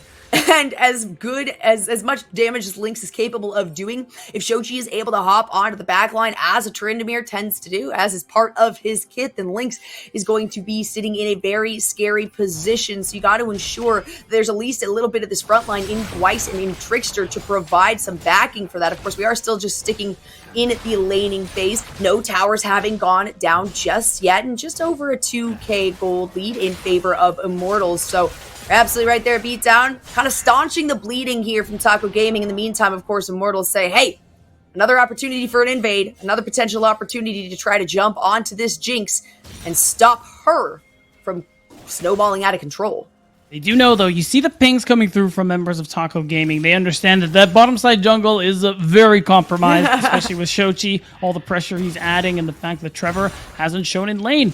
Winston, though, has actually gotten a decent farm lead with all the power farming he's done, some of the camps he's been able to steal, and I think being able to make this play and drop the Herald would be a way to further Immortal AOE's lead. The question is, Trickster noticed it, will he be able to stop it? That's the ultimate my God, you're Cozy joking. In response. The ultimate that's coming disgusting. out of Anime Girl, and oh my gosh, That's so disgusting. little damage taken. Look at that, Anime Girl. This is why you pick somebody like the Tom Kench into somebody like this Graves for Cozy. Oh my God, he rushed Anathemas too. Tell me he put that on Cozy. That's actually... I'm sick. I'm sick, Jolly. It's got to be so good in that 1v1. Oh my God. Got the Bramble Vest too on top of it, right? So Cozy is really hurting. As we can see the Rift Herald, the first one of the game, coming out here for Immortals in the mid lane. A little bit less than 2 minutes until this next dragon comes up. It is going to be a Cloud Drake. Winston kind of gets caught out right here. Trickster dealing a lot of damage. The Proto Belt does come through. Trevor and Meech are in the back, but so are Weiss and Lynx, and that's going to be a beautiful passive. The ultimate coming out of Lynx to pick up the one. Weiss and Trickster are both very low. That's going to be the box. Shochi's here. Trevor is able to flash away from this one after going into stasis. Undying Rage coming out to play. Weiss gets taken down. The gold card hits onto Shochi. A flash forward by Lynx. Will this be enough damage from the Calibrum? Just barely staying alive. The zap comes through, and everybody here stays in the game. But Trickster and Weiss do go down. Yeah, and that ended up being quite the scrappy fight coming through. Lynx doesn't end up getting killed, although he doesn't have a bounty on him. So at least that is slightly less feels bad here. But Shochi, on the other hand, he's got a thick bounty on his hands now that we are looking at him do some push-ups. He has 600 bonus gold to whoever takes him down, and this dude in that fight was insane. Wait, doesn't have Undying Rage here. No, he doesn't, but he doesn't care. He's like, you can't kill me. I'm 5 levels above you. Exactly. I have 5 kills. Go away, Weiss. And that's the same for Anime Girl, sitting 2 levels above Cozy. Did just use the teleport a little bit ago and still had to go back. Now taking the long trek back up to his lane. Still no towers having gone down. Still not the biggest gold lead we've seen in quite a while here. But if we look at the experience, yeah, you can see some pretty high levels. And a good portion of those are on the red side right here. Doxa, very close, though, to being kind of a saving grace right here for the team. However, hasn't been able to get a lot of these kills. That's okay, though. They have gone on to Lynx. Again, the concern is just the initiation opportunities from Immortal are massive. And if Lynx gets stepped on here, there's no recovering. Yeah, now with Dragon coming up very soon, it's looking like Taco Gaming are going to get this one without much trouble, but the moves are coming. Winston does want to show his face. I don't think he'll actually be in an opportunity to steal. But the TP is coming from Anime Girl. They just want to fight. Winston goes in with the moonfall to the unstoppable onslaught, going over the wall. Shochi has to instead go for Gweiss here. I don't think he even gets an assist off of that one because Winston is able to dash forward and pick up the kill. Immortals now going to put some pressure in the mid lane and probably pick up the first tower of the game. Yeah, they can't leave Meech to do this if they really want to, but I think their eyes are also going to be on this Rift Herald because now they can pick it up, use that to pressure this turret, and pressure the tier 2 if they really want to. But it's looking like because of all the CC coming through, yeah, okay, he's good. Oh, is he good? Oh, flashing away just to avoid the AoE off of the ultimate there from the Super Mega Death Rocket. Still kind of puts Immortals into a position to navigate on to this second Rift Herald. Instead, Meech is going to be able to snag this red buff from their own jungle right here. Shochi trying to go in after Trickster. Doxa there to try to help save the day, but man, Shochi just has so much survivability, so much sustainability right here. He might even continue the fight just gonna under start tower. attacking him. Just walks through. He's going to be able to use Undying Rage right here, and Doxa does not have any mana. Another shot won't affect something here for Shochi. The rest of the team my is God. in the win. Oh, that's a nice bad. attempt by Winston to be there, but thanks to Trevor, you get to Lantern out, and only All one right. goes down. All right, Lynx. Lynx is juiced, Jolly. Yep. He's got the juice. 5 much kills, and that last kill was Shochi's shutdown. Insane. Happy B for a happy player, because this Jinx is going to be a problem. I no longer care about Immortals AOE's gold lead. I'm going to say it. They, as far as I'm concerned, they are even. Jinx is so fed right now. I think once that second items comes through, especially with how much gold Lynx is just sitting on right now, Yeah. Taco Gaming, they're ready to fight. Oh, they absolutely are. You know, I think Immortals are okay with that too. At least in terms of the team fight. We haven't really seen a situation where Anime Girl is able to participate in these, you know, kind of helping down in the bottom side of the map, but, you know, no full team fights, no real pressure for an opportunity here in them finding some victory in that. So there is that saving grace for Immortals of just the tankiness, right? That's what we talked about before the game started here, Beatdown, is, man, there's so much survivability for Immortals. Even though Shochi ends up going down, that is a massive amount of gold. It was at least the 600 that we were seeing here. Anime Girl now looking potentially to go in onto Dox. The Tongue Lash does not hit. But the survivability is here. Opportunity to try to turn things around back into Immortals AoE's favor. Yeah, they're working on it. They're going to pick up yet another tower. So, hey, that gold lead, while you might not care about it, it is starting to extend itself. It is. Shochi is still a big problem, if we're being fair. I think he actually is probably just able to kill Cozy if you really want. Yeah. Yep. Ooh, a nice flash over the wall. Winston should be able to pick this one up. No problem. The one last hit is going to force a flash out of Winston. The ultimate does come through to fruition. Shochi and Winston both avoid the Super Mega Death Rocket. Nice attempt there by Lynx, though. Yeah, there it is. And usually it's the TF. Actually, wait, TF ulti is coming through. I think Trevor is caught. Yeah, Trickster should be able to get this one no problem, especially with the help of Weiss and Lynx. If they can even get an assist onto this one, the box does come out. Trickster abandons this one, says, hey, Lynx, you know what? You need some more gold. You need some more kills. Here you go, BB. Trickster's able to pick up this one thanks to the help of Doxa. All right, really nice play from Doxa, using that Destiny to be able to punish Shochi and start to pressure him just a little bit more, get him off of the map. And what that means is now Lynx, who's already very strong, has that Phantom Dancer like we were talking about, is incredibly powerful in these team fights, is going to be able to just pressure the second turret. Like, what are you worried about? If you were Taco Gaming, they want to dive.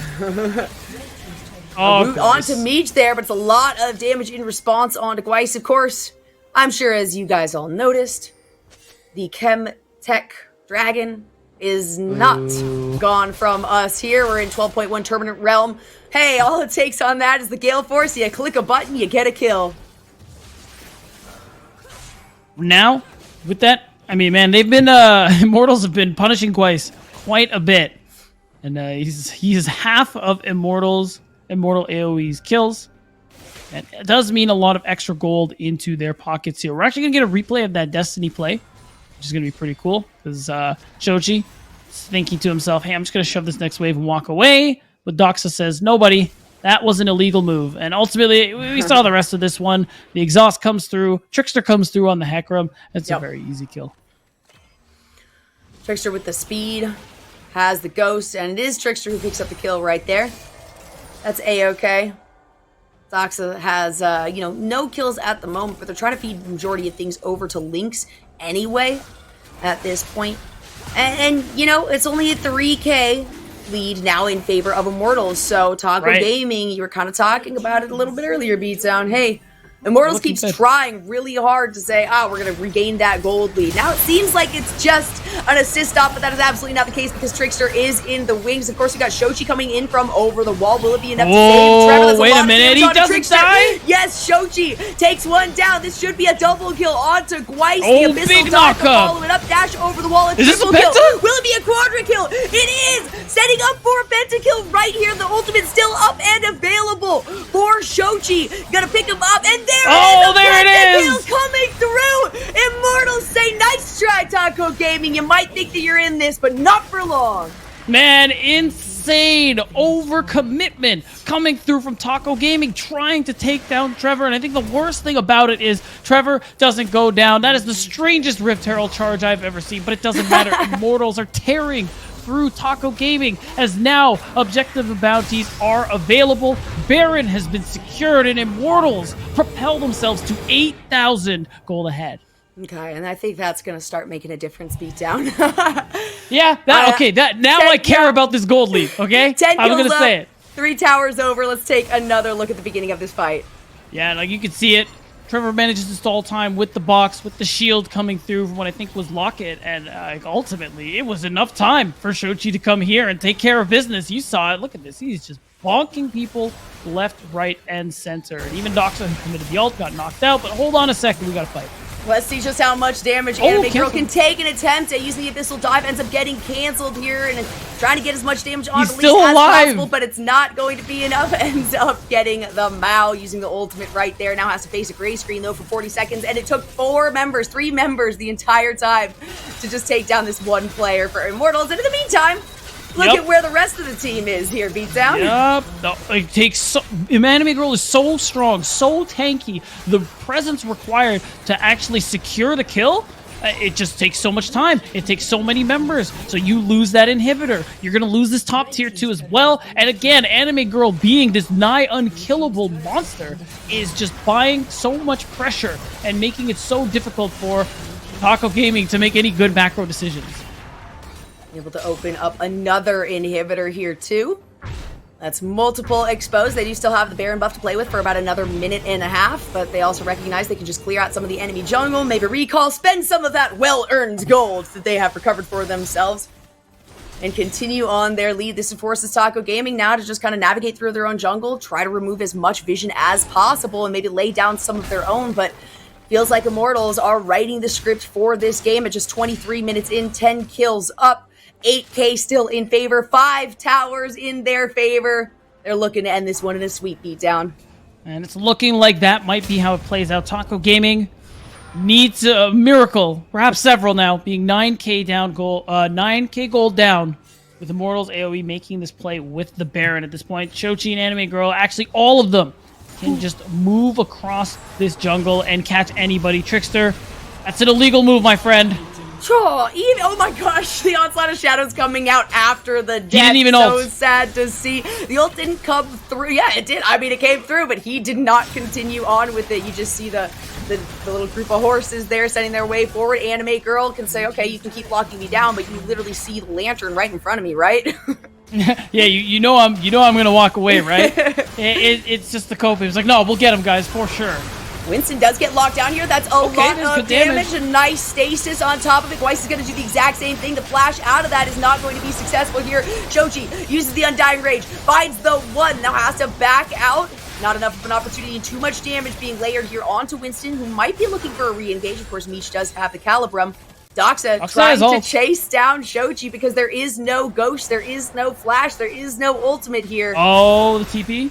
TP coming in from behind, but there's still 4 members right here. Trickster looking for the ultimate, gets rooted down in response. So much damage here coming out of Meech. You have to use the heal right there. It's going to be Cozy who finds the one. The ultimate as well coming through from Trevor is just going to stall this out a little bit. Anime Girl taking a lot of damage. Doxa finding a massive shutdown right there.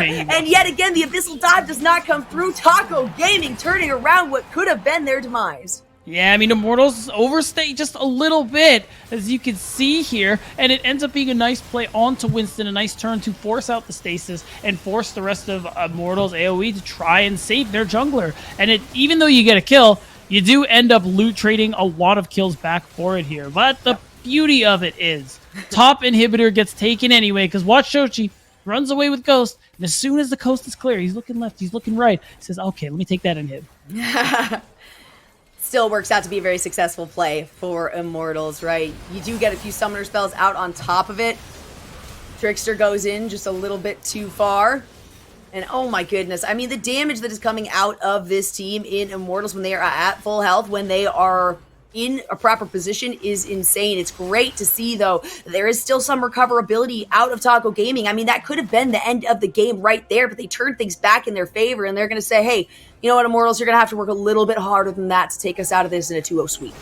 Right, the objective bounty is going to come through as well. That is second Drake, so you do prevent, or rather, you do slow the soul that was coming through for Immortals AOE. So that is something to be happy about, and I mean, let's be honest, Lynx is still very, very strong. So if you can just peel for Lynx, peel for this Jinx, and allow him to be able to carry... I mean, he's almost built IE, which is his 4th item. He has Kraken Slayer. The DPS is ridiculous, Jolly. If you can just peel for this Jinx and allow Lynx to just put out all the damage he can, then there is still a world where Taco Gaming do win a lot of these team fights. Yep.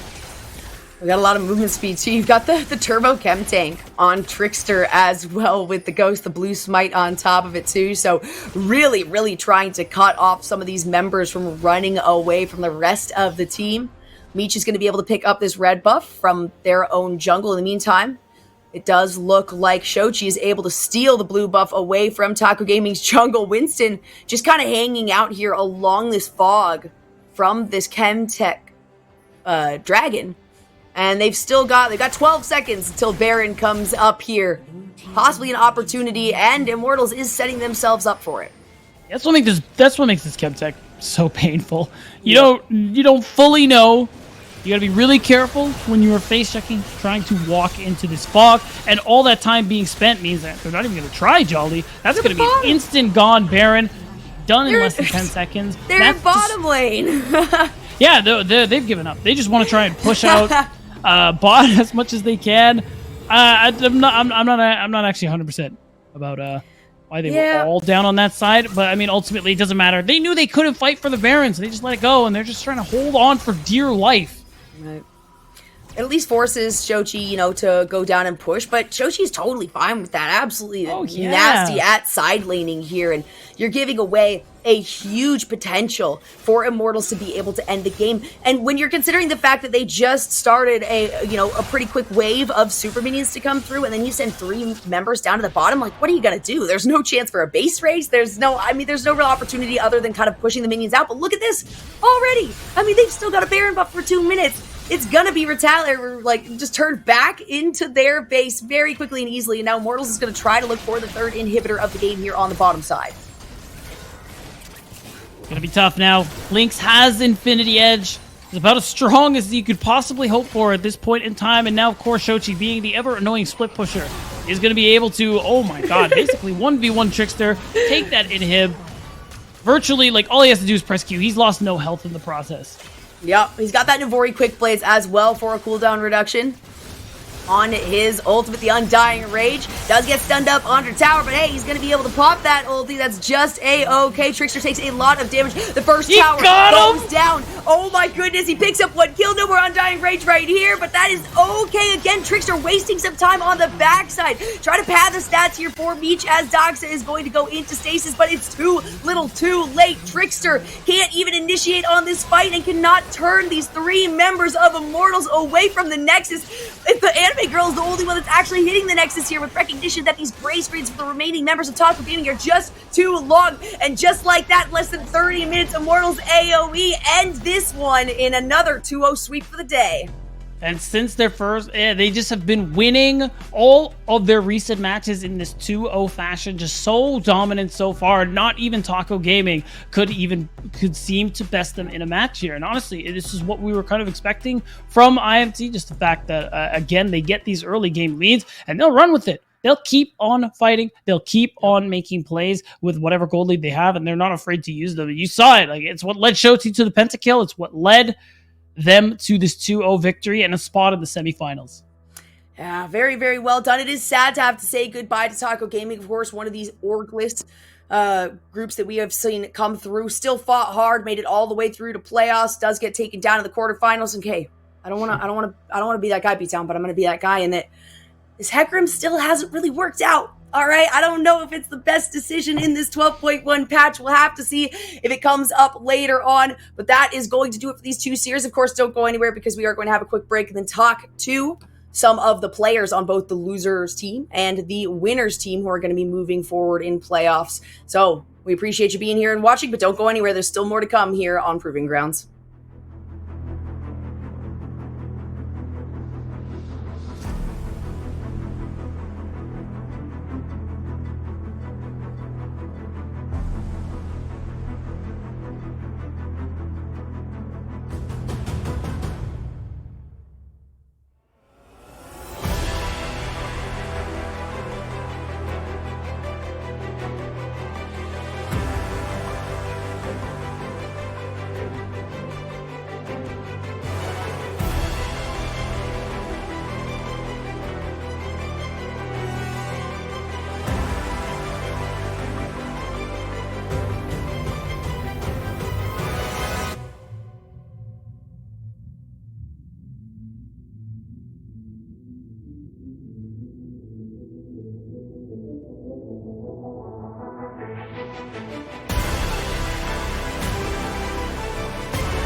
Hello, ladies and gentlemen, and welcome to the Unified Proving Ground Circuit here. We are getting into this qualifier. It's a 2-0 in favor of this IMT squad, and the rampage has not stopped, and it knows no breaks. Yeah. Still undefeated in the past 3 weeks for this team. This is really, really impressive. And, of course, the most important thing is that they beat Taco Gaming on Tuesday. We all know the stats heavily favor Taco Tuesday. Wasn't enough today. They lost. They're the only team to do it. That's IMT true. AOE All are the only team that beats Taco Tuesday on Tuesdays, apparently. It's the kryptonite. Yeah. And, I mean, honestly, from what we saw inside that game, it felt that way. Just looking at how things were, especially like all across the map, IMT AOE doing a phenomenal job. Big player I want to highlight especially, Anime Girl over there in the top lane, holding it down, being that solid rock for his team. And he soaked up a lot of aggression inside of this game, y'all. It was really good. I'm really appreciating Anime Girl's tank play. The Mundo in game 1, the Tom Kenshin in game 2. I think this guy is, maybe gonna take it to Alorum if they can win that matchup, and try to see who the better tank player is. It's gonna be a fun time if that ends up happening. That's never happening, bro. That's a tank goat that you're challenging. That's true. No one's better than him. Yeah, maybe he's 5 per second then. We'll see. Yeah. Well, we do have our first replay here ready to go, and really this first replay that we got here, it really does showcase a lot of the prowess that we saw, especially over there in the top side of the mount. RBM, you could you're very opinionated on this play as it was happening. Yeah, I was definitely really sad about this whole sequence of events. Get the push out because the W or the Hecarim E was a little bit too late, and then we're coming to go under the tower here for what? We're coming back down. We had the top catch fight, and then we repeat back upward into the top lane afterwards. But Cozy Shroud never got his base off, so we got a Gwei splash forward onto a Bramble Vest top catch with a longsword Graves. So we're pretty much never killing this guy the whole time. He walks out. Gwei actually did a really good job of saving his passive the entire time until he absolutely had to use it before top catch got into the turret range, but it still just wasn't enough, as Anime Girl ended up being able to turn it into 1v2. And this really doomed Cozy Shroud's game, but it's super awkward to try to force this kind of play right after, you got a good enough play, you got his TP, Cozy Shroud had a fine base, but we decided to stay and fight anyways. And this turned into the bot lane play here. Yeah, and you talked about how it doomed Cozy Shroud's game. I'm looking at poor Lynx down here. I mean, not only does now this pick happen on a Trickster because, the Nautilus showed up and died, so we must have numbers advantage down here, especially with that Tryndamere getting pushed against the Twisted Fate. And so now I was looking at poor Lynx, and I was just counting the CS he was losing here. It was, easily in the double digits. I would have maybe liked to see Immortals stick around here and try to abuse their pressure a bit more. It was a little bit scary with the Twisted Fate Destiny potentially coming down. But they could have maybe pressured a little bit more. But even here, this is still an extension of the top play because now they're able to get this hook onto Gweiss, who's super under-leveled because he went top and died. He's no flash because he went top and died. They waited here for so long! It's just total disaster across the map for Taco Gaming after that top 1v2 failed. And Just this really fully did set the tone for the game. I think it was Yeah. around this point in the game where I was like, well, we got about 15 more minutes of game to play, but I don't really know if it's going to matter because the lead was so huge. It's devastating. insane how it trickled down all the way from top lane, all the way back down to bot. It was a menace to see, and talking about menaces, Searchy was a menace inside this game. This Tryndamere was absolutely the raid boss, and I don't think anybody was equipped to be able to take this Tryndamere down. Yeah, the whole game. We were worried, because there was a bit of an AD lead happening for Taco Gaming. Lynx was getting some kills. He had a full item up over his opponent as well. Meech was kind of struggling, but there's another AD in the mid lane. It's Tryndamere, and you know what? I love this pentakill play from him. Big shout out right here for Shochi getting this. I was going to talk about this play. Instead, I think this is a good time to talk about what our favorite things are about Tryndamere, and I'll go first. My favorite thing about Tryndamere is that he can't die when he presses ult. What about you, Qualifier? What's your favorite thing? Yeah, so personally, I really liked how he spun about 8 or 9 times in this play, I think, and a little Gale Force there, just for good measure. He doesn't even have his Ghost on right now or anything like that, and he's still able to run down literally everyone for the pentakill, one by one by one. And then, he's spinning through, he's taking tower shots almost for fun. He still has the Undying Rage available, right? And Tryndamere, when you get a fight like this on Tryndamere, they're not supposed to happen. You're not supposed to get these huge pentakills. You're supposed to be like this split push 1v1 dueling kind of champ. And so when you get these massive leads, that was really, for me, the nail in the coffin. It led right into the Baron. It was a 5-for-0. It was a pentakill. I mean, you really can't ask for much more. RBM, what's your favorite thing about Tryndamere? The fact that Chemtech Soul is being played in amateur and not in the rest of the game. So Tryndamere can walk into the Chemtech Soul and pentakill the enemy team when they try to make a pick. Please disable it for amateur. Thank you. Alright, chat, what's your favorite thing about Tryndamere? Tell us. Hashtag We Are Unified on Twitter. Hashtag We Are Unified. There you go. Put it up on there. I want to hear it all. I'm excited to see exactly what you guys got. I'm predicting some right arm being stronger than the left arm as their favorite thing for Tryndamere. It was a chaotic game. It was fun for anybody who was cheering for IMT AOE there. 110%. And it just felt like once they got the lead, it just never stopped. And this team is pretty scary. And talking about things that are scary, let's go ahead and look at how the bracket has proceeded here, as some teams might be a little bit scared of who is facing them in opposition. We have Immortals AOE and 100 Thieves that moved on next here in the Academy stream. We did see one result over in the Unified part as well, where we do see that Golden Guardians Academy did go up again.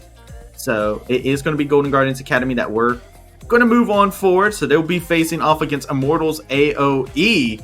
And then we still have Winthrop and Wildcard being played at this current moment in time at the Unified live stream. So that match is still going on. And we also have our caster predictions to see the aftermath, the disaster that could possibly befall. And there was a lot of people that went IMT AOE here, y'all. Yeah, it looks like Beatdown and Kenobi are still in the running for 100%. And then also everyone who predicted Winthrop instead of Wildcard. But Wildcard, I think, currently up 1-0, if I'm correct. So those guys definitely close to getting the perfect day. Would be pretty exciting. I would love to see who exactly will be able to come out on top here. And I'm going to real quick go through our guests here. First and foremost, Qualifier, is this series pop up the way you thought it was going to?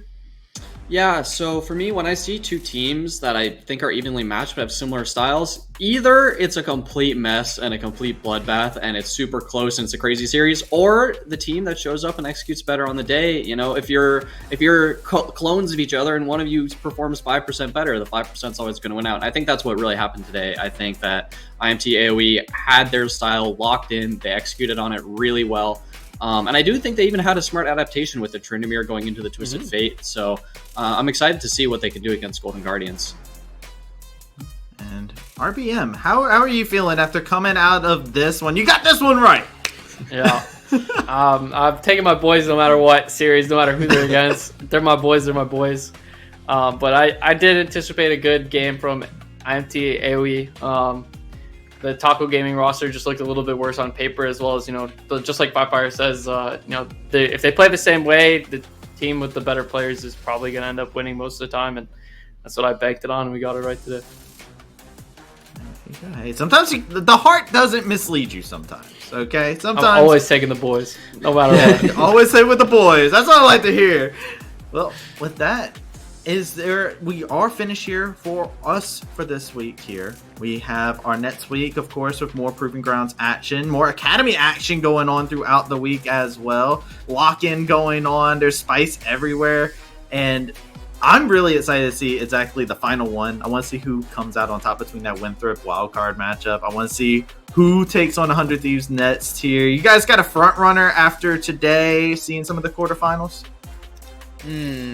100 Thieves look pretty good. I think they haven't lost a game yet, right? Other than the one in their best of 3 right off the bat. So Yeah, I think it's pretty likely that they'll win the whole thing. The other teams are pretty heavily scaling right now, though, so pretty impressive stuff so far, especially IMT.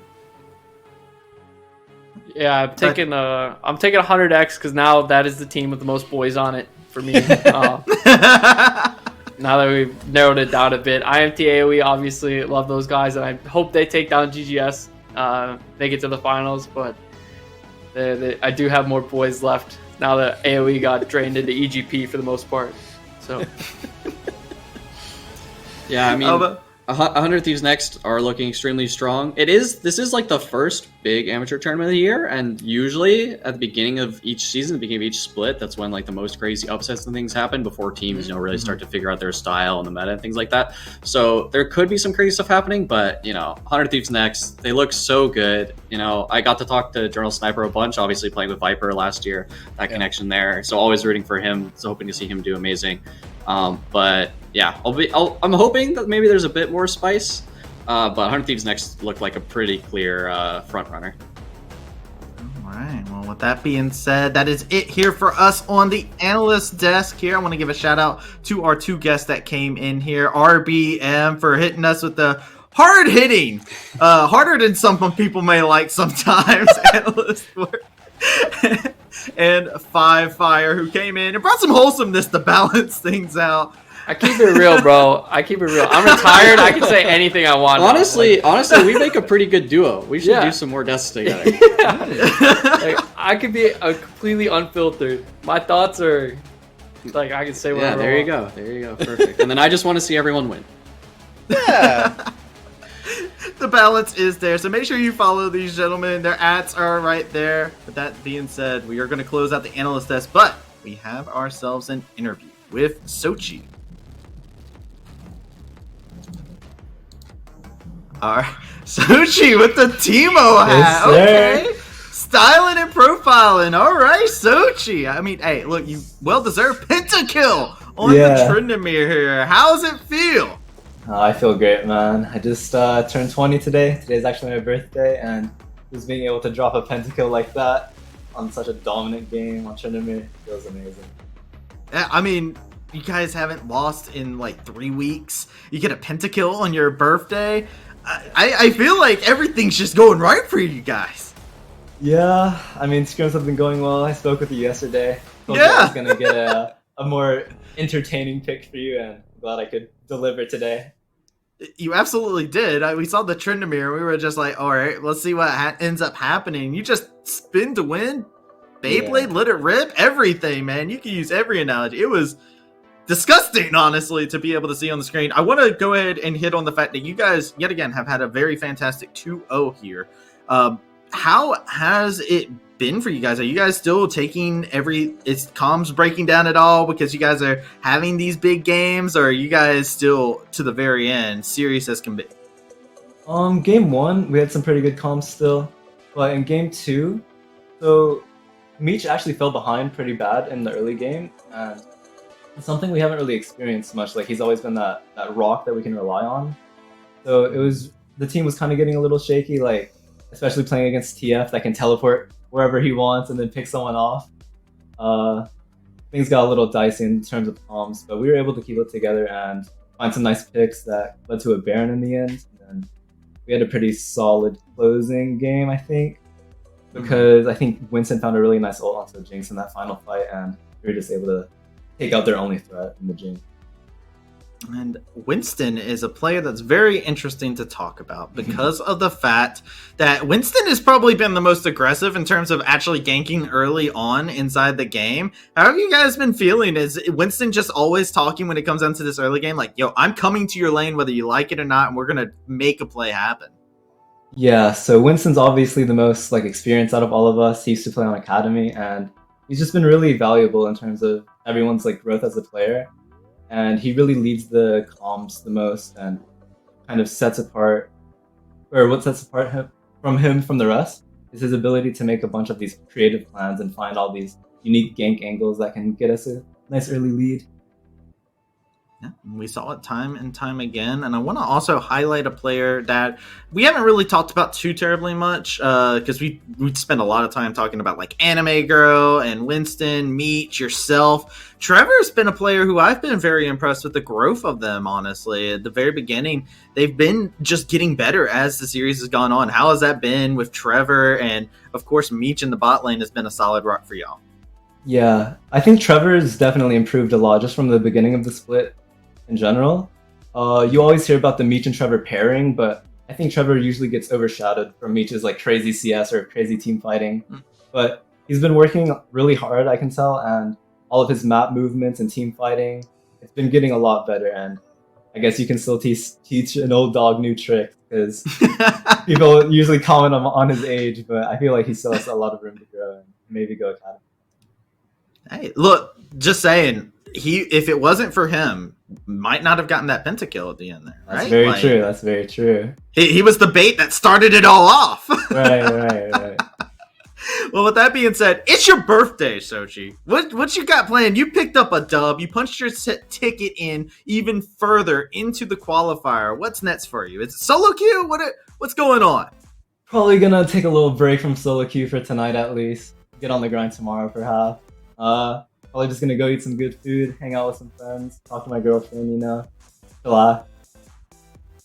That sounds like a fantastic plan. Well deserved as well. You've been doing quite a bit of work here today. With that being said, Shochi, I asked you yesterday to say something to your fans, the people who've been cheering your team. I want to know, before we go, who you got your eyes on inside the mid lane? You got possibly 4 teams coming on. Is there a mid laner that can provide a challenge to Shochi? Yeah, I think our next match is against Golden Guardians Academy, and I've never really played against Ryoma. It's going to be really exciting to play against a former LCS player. I know I struggled a little bit playing against Insanity, like in scrims, for example. But I think Ryoma will definitely be a tough opponent to take down. But I'm sure I can take him down if the team performs on that day. So, not feeling too worried. All right, light the confidence there. We'll have to see exactly what comes about from it and see if Immortals AOE's rampage continue as you guys beat Taco Tuesday on their one day. Right. As you said, you're the kryptonite to Taco Tuesday. Exactly. That being said, thank you everybody who came in. Thank you, Sochi, for coming in for this interview. Make sure you stay tuned for more action. The Unified game is still happening over onto the other stream at this current moment in time, so make sure you go over there, tune into that action to see who the last team to punch their tickets into the semis is. And make sure you stay tuned for more Academy action, lock in, and then next week, Monday, Tuesday, we back at it to close this qualifier off. So make sure you stay tuned, same place, same time. And we will see you all then. Have yourselves a fantastic night, and happy birthday, Sochi! Thank you very much. Thank you.